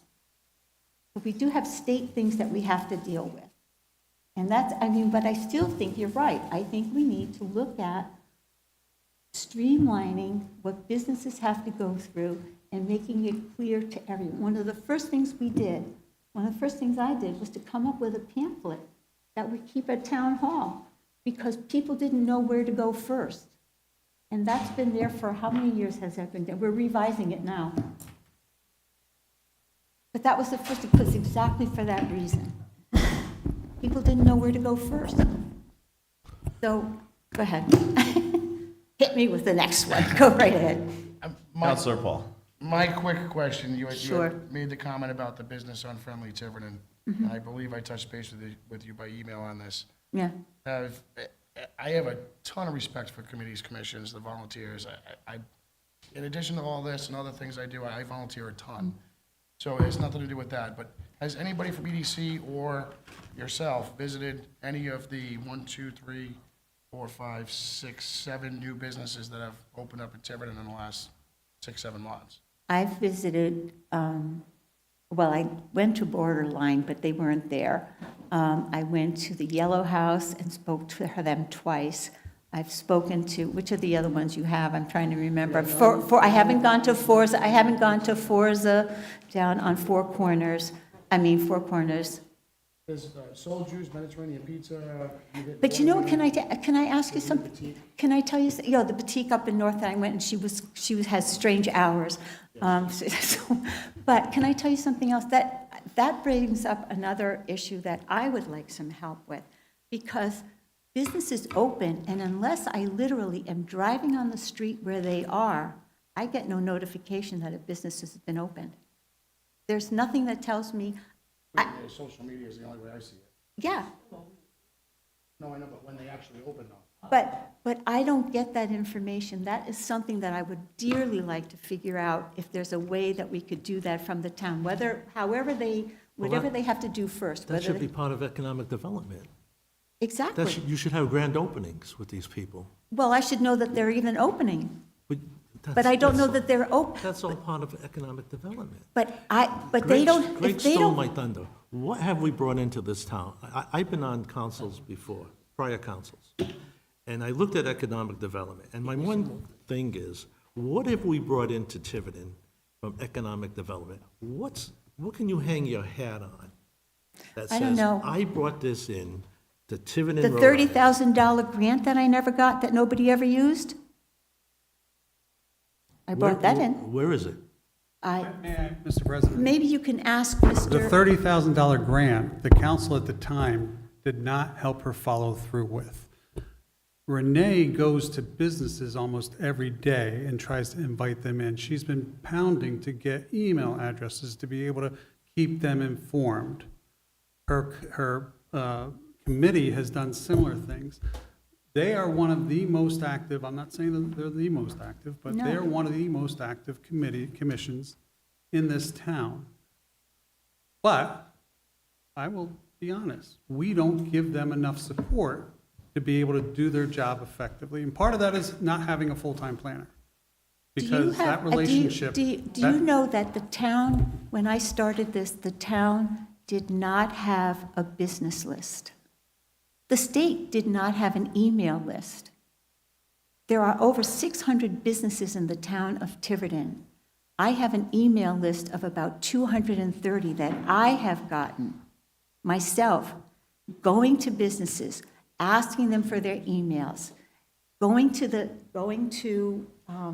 town clerk, asking them to give me the updated email list, going to Dave Robert, asking him to give me the updated list so that I can consolidate the list so that I can contact people. During COVID, it was the EDC that contacted all the restaurants in the town of Tiverton to let them know what kind of funding they had or what money they could get from the state because they were closed. That was the EDC doing that. And we had to go, I had to literally call just about every restaurant that I could find in the thing because we didn't have an email list. That's the kind of work we're doing. So if, I'd be happy to have a bigger list. Give it to me. And to bring in somebody into this business, that's why I'm going to these meetings, because they needed to know that there was an industrial park that had land here. How do you think that it's only people, the squeaky wheel in the state gets the prize. I've brought 3 people into the mix on the industrial park, and I've been on the council less than 6 months. I don't know. It's not difficult, I guess. It's, but it all comes down to, again, what we want to classify the industrial park as. It's a whole nother issue, I guess, that probably doesn't, yeah. But just in the last month, I brought 3 people looking for myself, looking for land in the industrial park. Good. I'm glad. Did you let me know? I didn't know I had to let you know. No, but that's the point. My point is that we don't work in silos. That's the problem. If this person, To the town administrator, and that's what I reported to. okay, so I'm not saying, I'm just trying to explain to you. No, I'm trying to explain the process, and like, this is, like, I don't Okay, know. so how do I help you with this? I don't know what's even happened. If I don't drive down Main Road and see Borderline and the new person that's not very open, because I don't get notification that a business is coming in. That's a little bit of my point, Renee. You sit at all the meetings that we sit at, and you get all the information that we get. I don't know when the business opens, but you sit at all these meetings. But when you don't get the information, I feel as though that you're all over the council, like it's our fault for not explaining it to you. I'm trying to. You've done it twice now in trying to public comment that, oh, once again, the town council didn't tell me what was going on. And that's my issue. And that's my Okay. only issue. So then how should I handle that? Then I'm asking for guidance from the council. I think we should move the motion. That'll have to be done through the town administrator.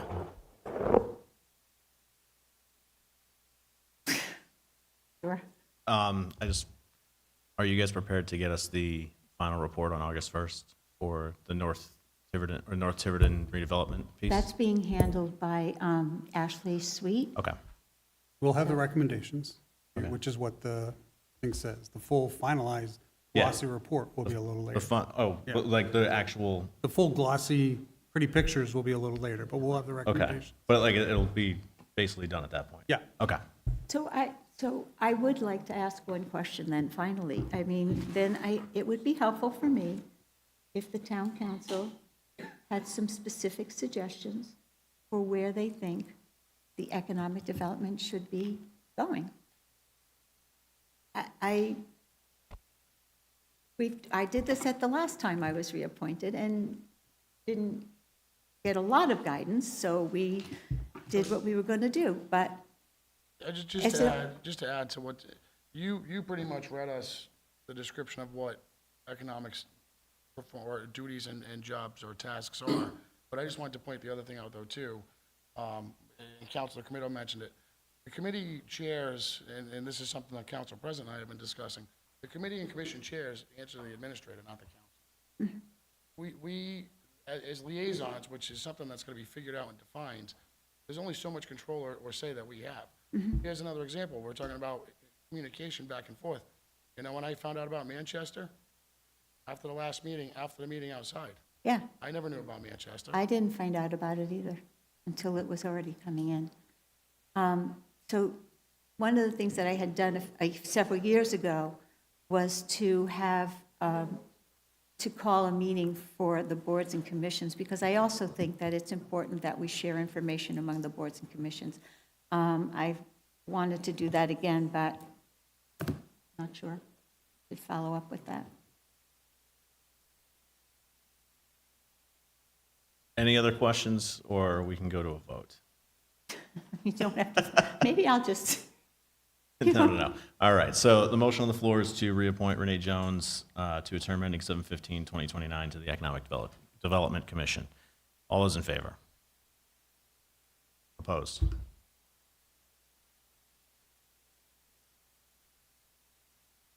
Okay, so What I passes would- 3-2, 3-2-1.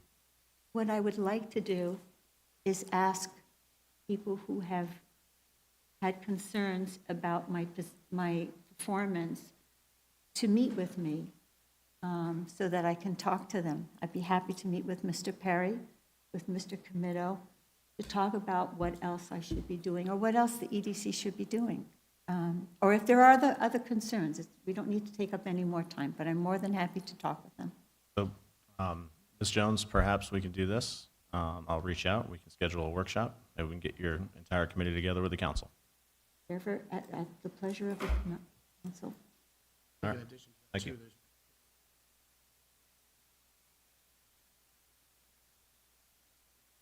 Yeah, I'm trying to I have actually contacted a number of places, just other people, towns, to see what they have in their charter. Thank you.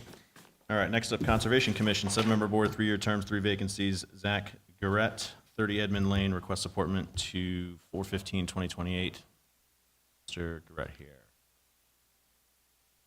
I do not know either. Any communication there, Jeannie? All right, so I'd like a motion to continue this to, thank you. All right, all those in favor? Opposed? No, favor. Okay. Next up, Harbor Commission, 9-member board, 2-year terms, 4 vacancies. David Stewart, 593 Highland Road, requests reappointment to 7/15/2027. And also Charles Lawrence, 108 Long Pasture Way, requests reappointment to 7/15/2027. Mr. Lawrence is going to come up and speak because he put his name down. Yes. So by all Can you means, hear Mr. me? Lawrence. Yes, sir. Oh, okay. So I want to be on the Harbor Commission. There are 2 major things. One is sea level rise. I've been asked by the Harbor Commission to develop the emergency plan. I'd like to do that, do it in coordination with the fire chief. The other one is water quality that I worked on before with URI, Watershed Watch. I want to do that. Cipolla Marsh may finally be clearing up, and maybe Cinderfish Brook. Those are the 2 things that I'd most like to do. Hope I can do that. Thank you. Nope, both reappointments. So I'd like to entertain a motion to reappoint Dave Stewart for a term ending 7/15/2027. Do I have a second? Motion been made and seconded. Any further discussion? Hearing none, all in favor? All right, next I'd like to entertain a motion to reappoint Charles Lawrence, 108 Long Pasture Way, for a term ending 7/15/2027. Second. Motion been made and seconded. Any further discussion? Hearing none, all in favor? Speedy, sorry to make you wait that long. The administrator spoke highly of you guys. Yes. All right, so we're going to hang on to that. Next item on the agenda is going to be Town Clerk Chabot, discussion and possible vote to ratify the 3-year contract renewal and approve fiscal impact statement for Deputy Clerk Jean Marie Veegh. We do have this on executive session, so if anybody would like to go into exec to discuss this, speak now or forever hold your peace. No? Okay. Motion to ratify.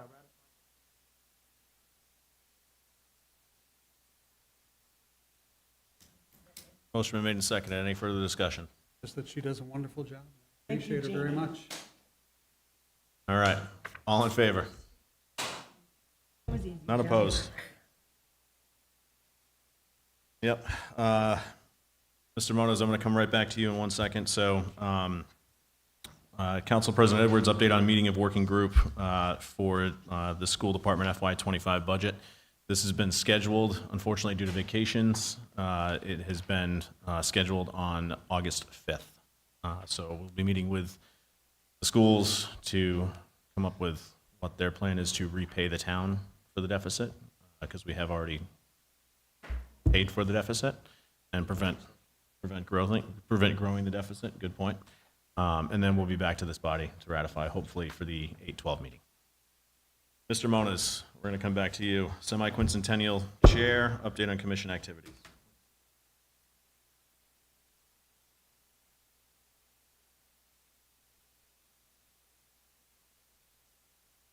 Yes. 1 second, Mr. Moniz. Councilor Camino?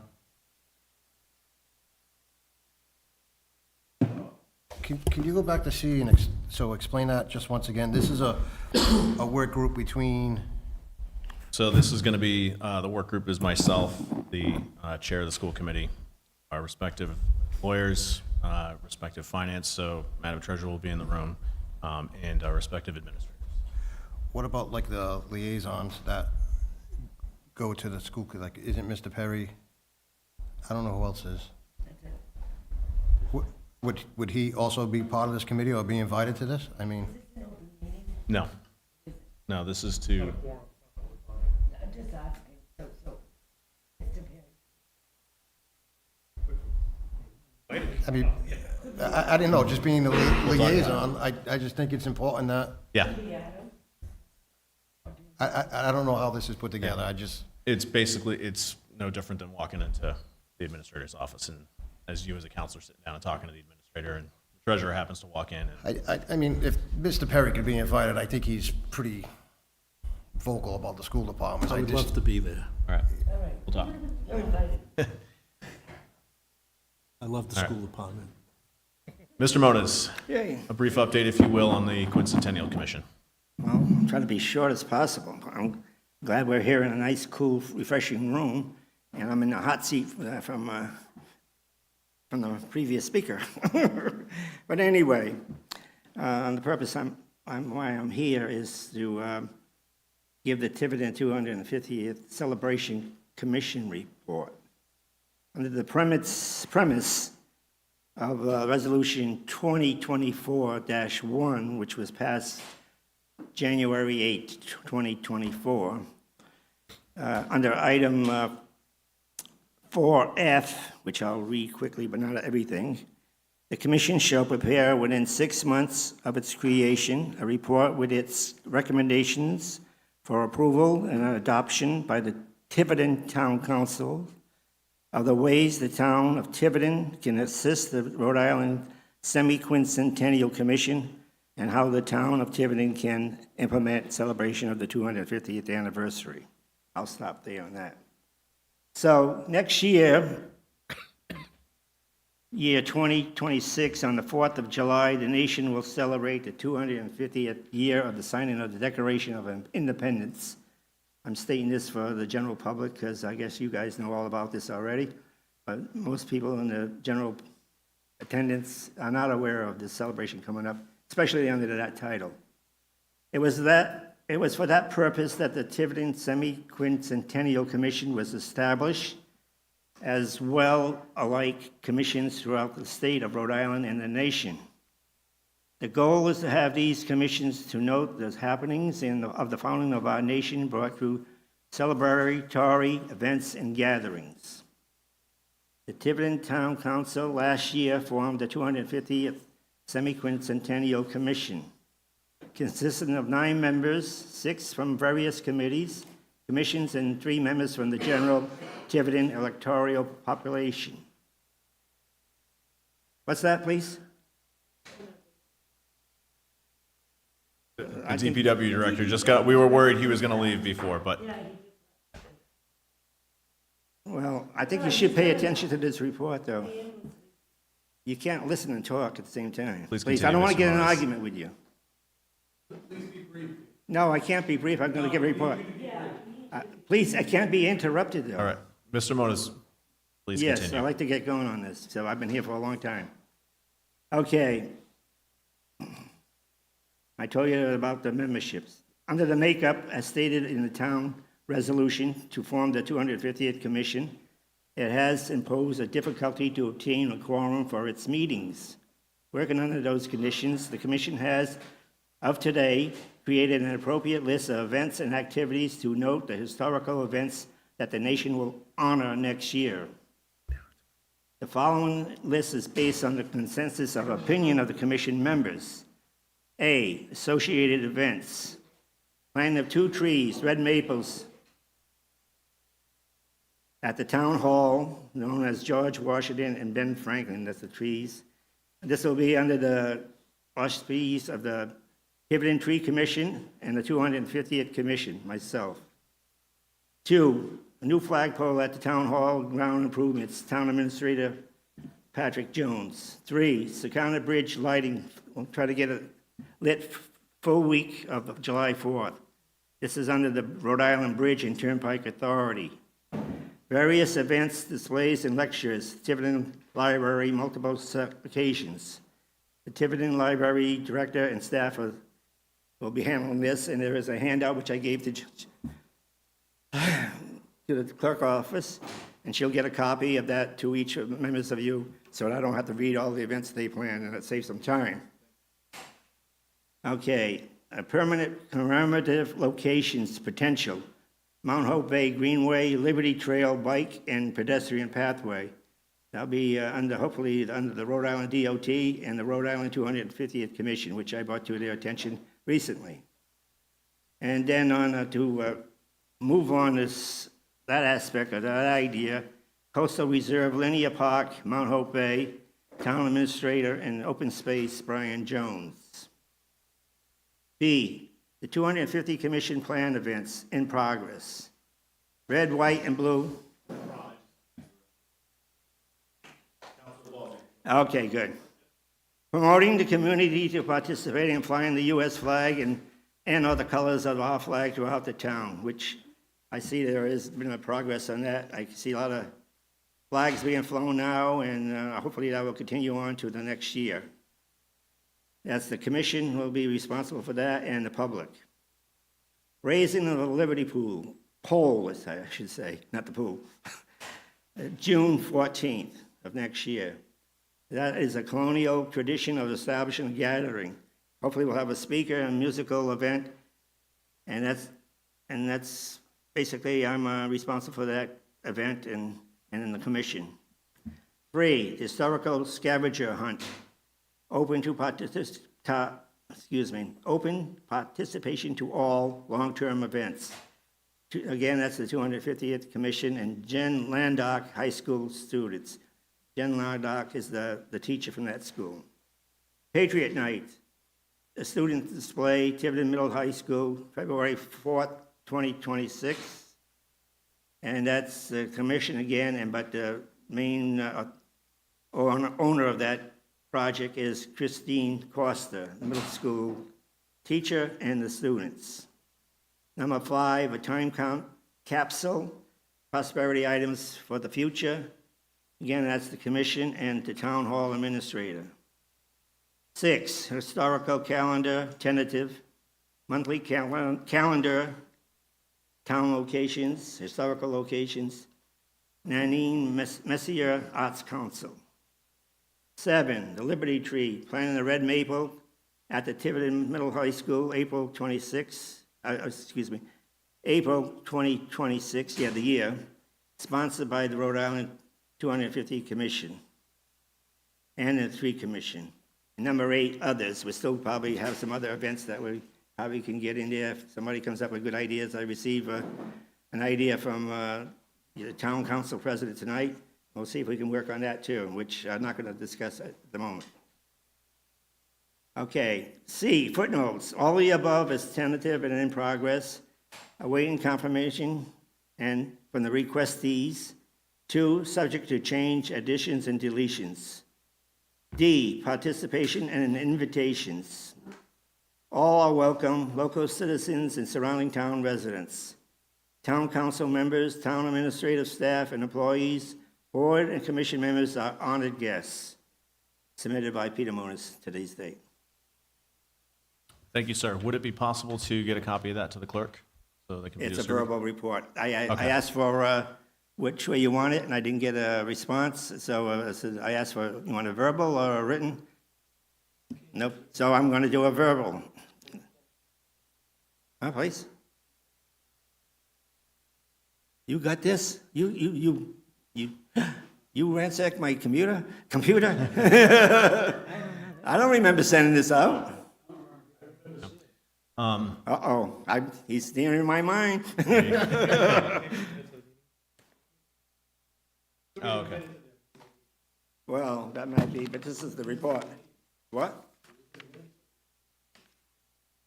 Some of these items we talk at the meetings, and they're in the minutes, of course. But this is the report tonight. It's, yes, I agree, but it's because it's associated with the commission. But it's not the report itself. Thank you for the formal report, Thank you. sir. Oh, geez, Emo. All right. Well, I shouldn't be here. Thank you. Because he's a member of the meeting. There's a few other members that are not there, they should be there. Okay. You don't have to tell me, because I've been there. Why are you going this way? I appreciate All right, that. Mr. Moniz, Just tell him I Thank you, attend sir. all the meetings. Yes, thank you very much, sir. All right. Councilor DiMedeiros is going to recuse for the next item. Yes, I'm recusing myself from item 8D because I'm an employee of Brown, and this is what this concerns. All right, so this is, we all have the resolution in front of us. Looking for a motion to approve Resolution 2025-0028, which is regarding the birthing center at Newport Hospital and the potential closure. So moved. Councilor Paul, motion, seconded by Councilor Perry. Any discussion? Both of my children were born there, and that place is phenomenal. I can't imagine it closing. It'll be a huge hit to that entire area, including up here. Any other further discussion? I would add that 2 of my 3 children were born there, as well as everybody in my immediate family, except for myself. So it would be a shame to see it close. And it is very nice. I refer to it as the hotel. Anyways, that being said, no further discussion. All in favor? All right, Councilor DiMedeiros may return. DPW Director Silvia, discussion and possible vote to authorize purchase of a Ford F600 or similar dump truck with liftgate plow, and sander not to exceed $125,000 from Capital Fund 640. Mr. Director. Yes, sir. Being at the DPW now for a couple of weeks, the workers there are in dire need of some new equipment. Most of the equipment there I see are single use in the sense that there's 3 trucks sitting in a garage with plows on them that don't get used in the summer. So what we have in front of you is a truck that can be used year-round, and it has a lift gate on it to help the gentleman get heavy equipment in and out of the truck without having to use backhoes or loaders. So we'd appreciate if we could get this piece of equipment. Thank you very much, Mr. Director. I will echo his sentiments. This has been a need for a while. Liftgate broke about a year ago, so I'm glad to see that you are bringing this back up so that we don't have any workers' comp issues. Yes, sir. Municipal Capital Fund 640. Yes.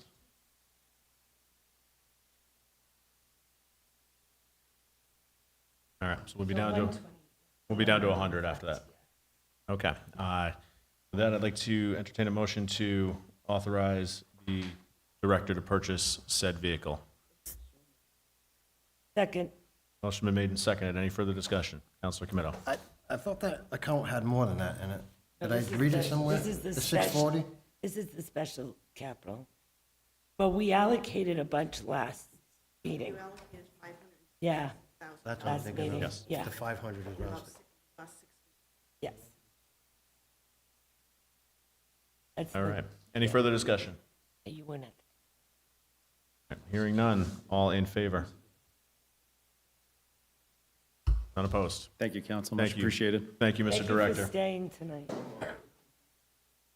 All right, in lieu of the administrator, I will handle this next item, which is a discussion and possible vote to authorize USDA grant application with matching funds for DPW and Police Department vehicles. The administrator has identified some USDA grants, which would obviously be matching funds, needs council approval to seek them, and then if we are awarded, would need council approval to actually accept them. So this merely gives the administrator the authority to go pursue the grants on our behalf. So moved. All right, motion to authorize the administrator to pursue the grants, seconded by Councilor Paul. Any further discussion? Where do the funds come from on the matching on this? Well, we'll discuss it then, but probably It would, if we In were. August? Correct. Yeah. Yeah. Only other thing, Counselor, I'm not sure if we've had one of these in the past. This is typically one of the ones where the administrator, police chief at the time would get a significant grant, and we would pay a tiny portion and get 6, 7, 8 Yep. vehicles. Yep. So this is one of those good ones. Yep. All right. I think there's a $50,000 match with this one. Well, Yeah. we didn't get it back up, but we could take it from casino. Ultimately, we would if we were awarded, we would determine. Well, it's probably. Yeah, this is just to apply. Yeah. Yep. All right, any further discussion? Hearing none, all in favor? The Administrator's going to get right in grants again. Next item on the agenda, Administrator Jones, discussion regarding beach parking and hours of operation. In lieu of the Administrator not being present, just to fill everybody in, I don't believe there's any backup on here. The Administrator has expressed a desire to explore expanding beach hours by 2 additional hours because we have a glut of lifeguards. So instead of having 2 lifeguards on for the 8-hour shift, they would be 2 8-hour shifts with some overlap in the middle. It would potentially allow us to increase revenue. Yeah, stay open till 6, increase theory additional parking revenue. Ultimately, rules and regulations have to be proposed by the Recreation Committee because they're the ones that oversee the beaches, and then it comes to us. So the Administrator would like to get our sense as to whether or not we would like him to go to Recreation and pursue that potential policy change. When I, Councilor DiMeneres. no, I talked to Patrick about this. He's only talking like 3 nights, like maybe Thursday, Friday, and Saturday, right? Like the big nights. Right? So there's confusion over right now, 7 days a week versus the Thursday, Friday, Saturday.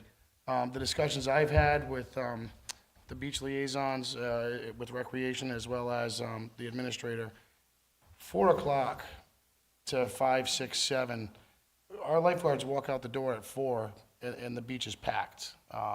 And it gets busier from 4 to 6. So the most important thing as part of the discussion was the safety of the people that are there. We like I said, they walk off the beach at 4, and now it's no lifeguard on duty, but yet the beach is packed. So, as a side, is it going to generate additional revenue? I'm sure it is.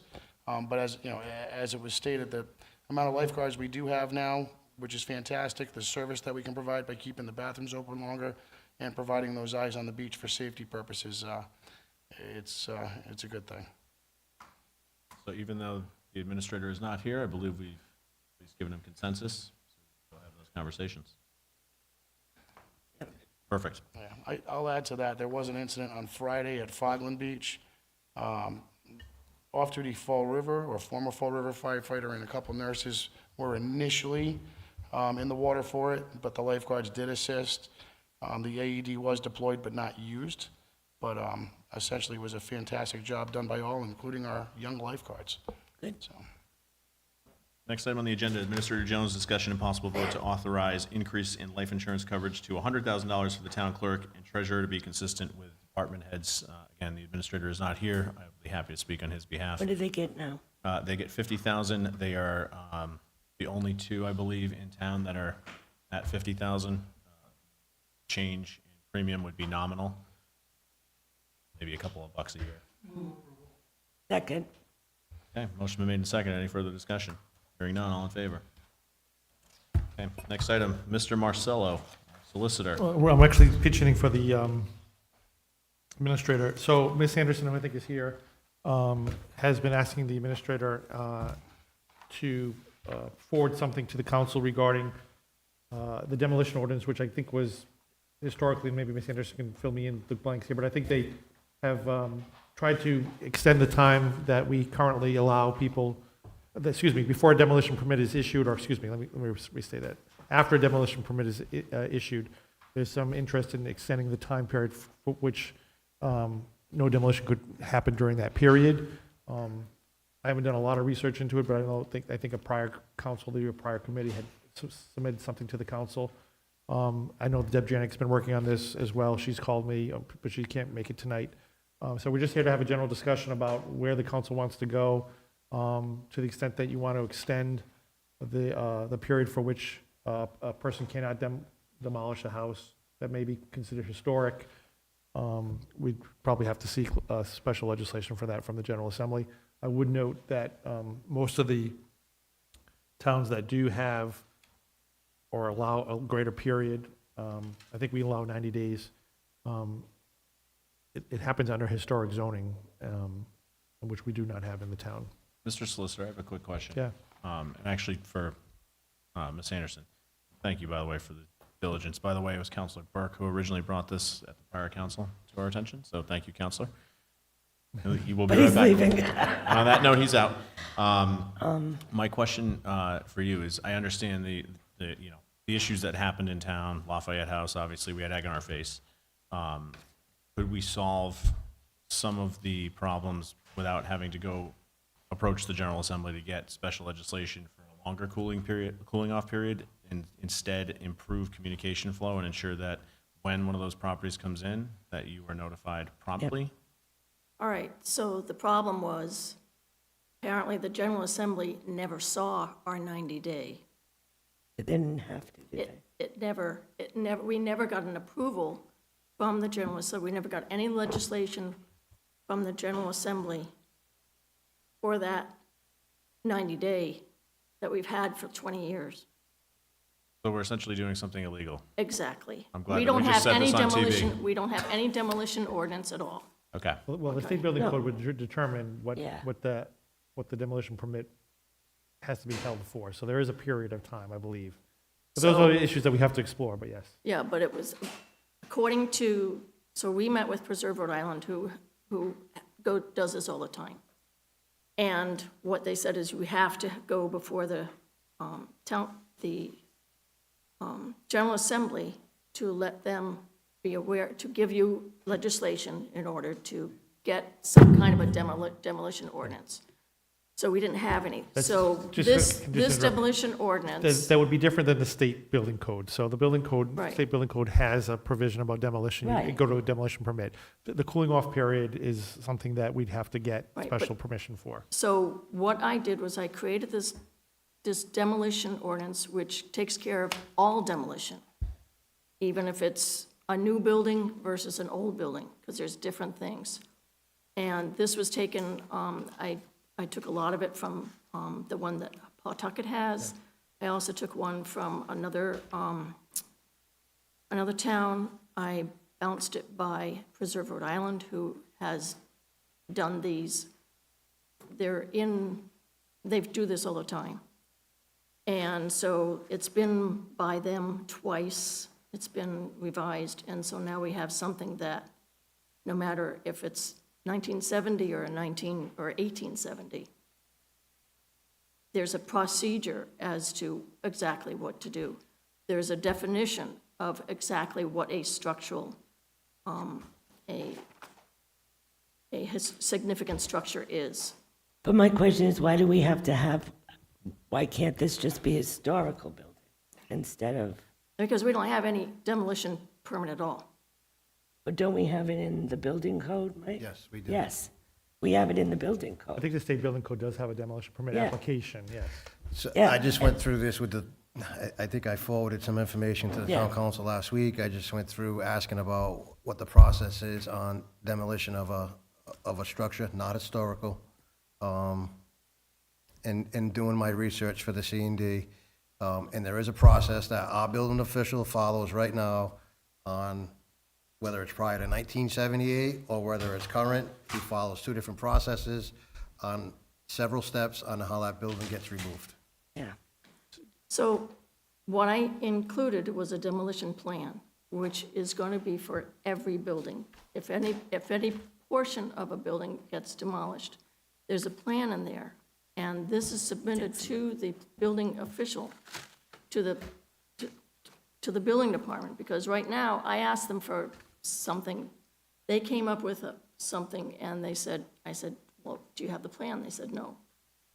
So this will help them. It defines exactly what is needed in a demolition plan. I don't know if they have that now. It sounded to me, when I talked with them, that they didn't have a formal, here's what we need from a person who wants to demolish a building. Who did you speak with? Tom or Priscilla? Priscilla. Yeah.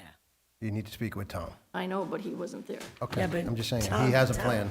Tom is the one that knows, not Priscilla. I have a follow-up question for you, because this proposed ordinance does reference the historic home list. Is the one that we have I just on- revised it today. Okay, and that one is up to date?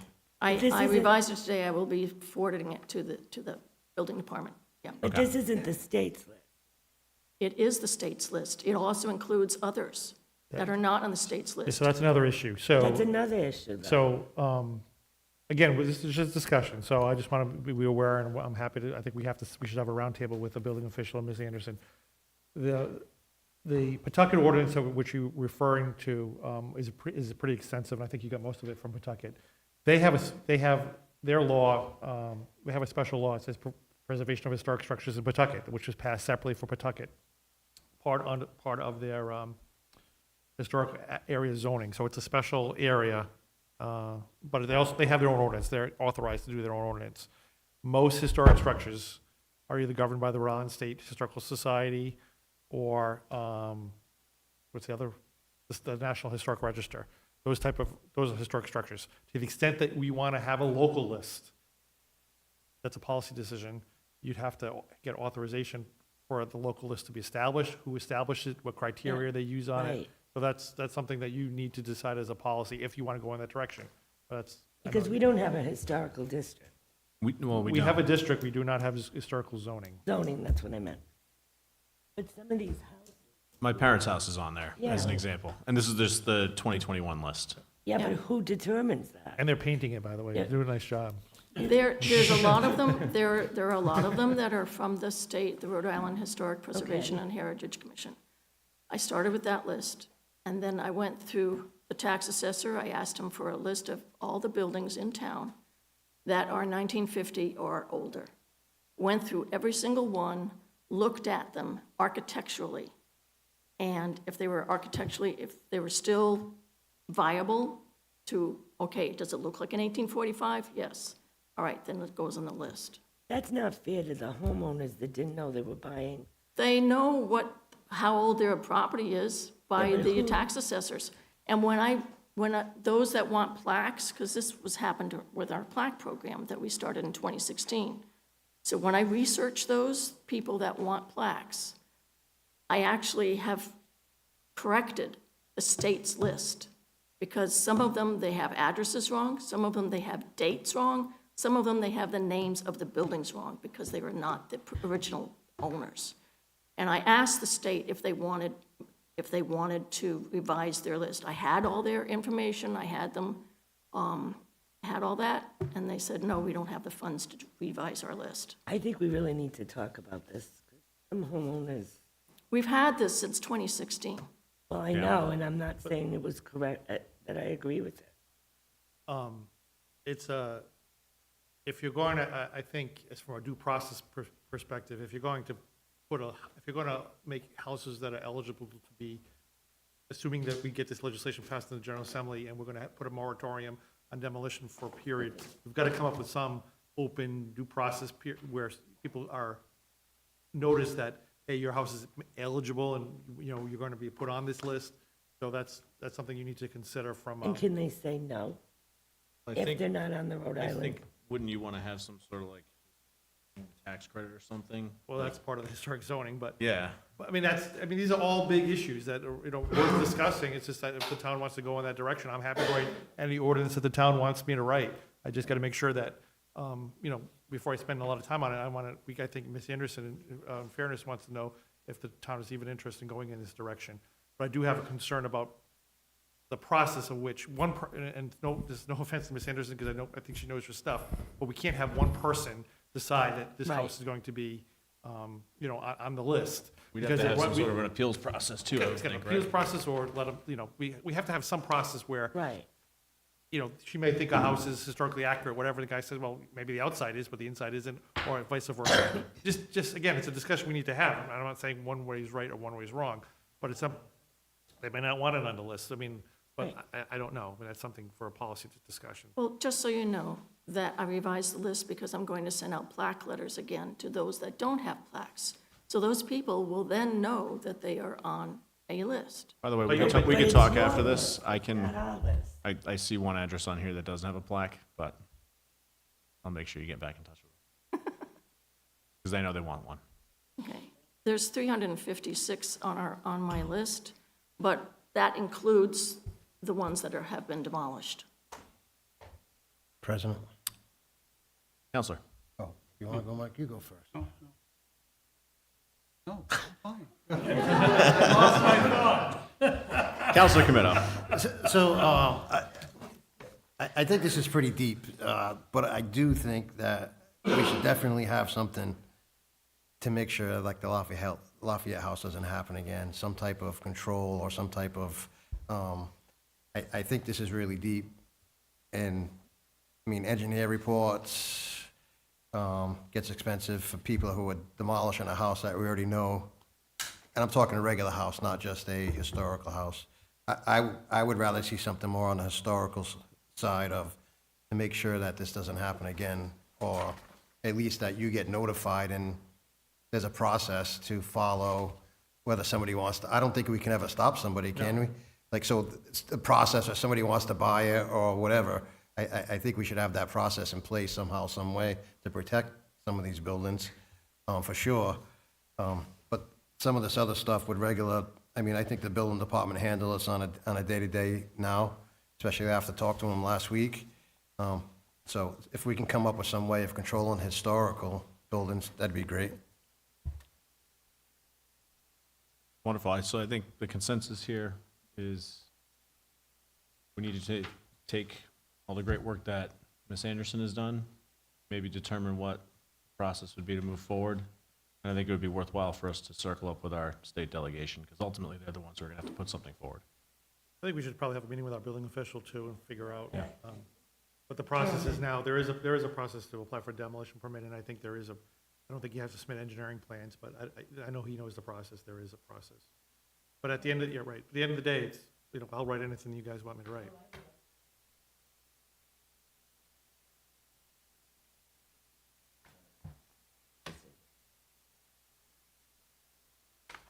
All right, so we will continue the discussion and ultimately wind up in a place where we can ensure the Lafayette House never happens again. And they won't be in session till January, so we have plenty of time, 6 months anyway. Yeah, and in the meantime, we might have something else happen. All right. So, I'd like to make a motion to go into executive session. Solicitor Marcello, Rhode Island General Laws 42465A2, general update on all pending litigation, and Solicitor Marcello, Rhode Island General Laws 42465A2, opioid litigation, Purdue direct settlement authorization, CL 175090, discussion and possible vote to authorize town solicitor to execute various settlement documents. Do I have a second? Second. Motion been made and seconded. Councilor Camino? Yes. Councilor Burke? Yes. Councilor DiMeneres? Yes, I'm a yes? Yes. All right, we are now in executive session.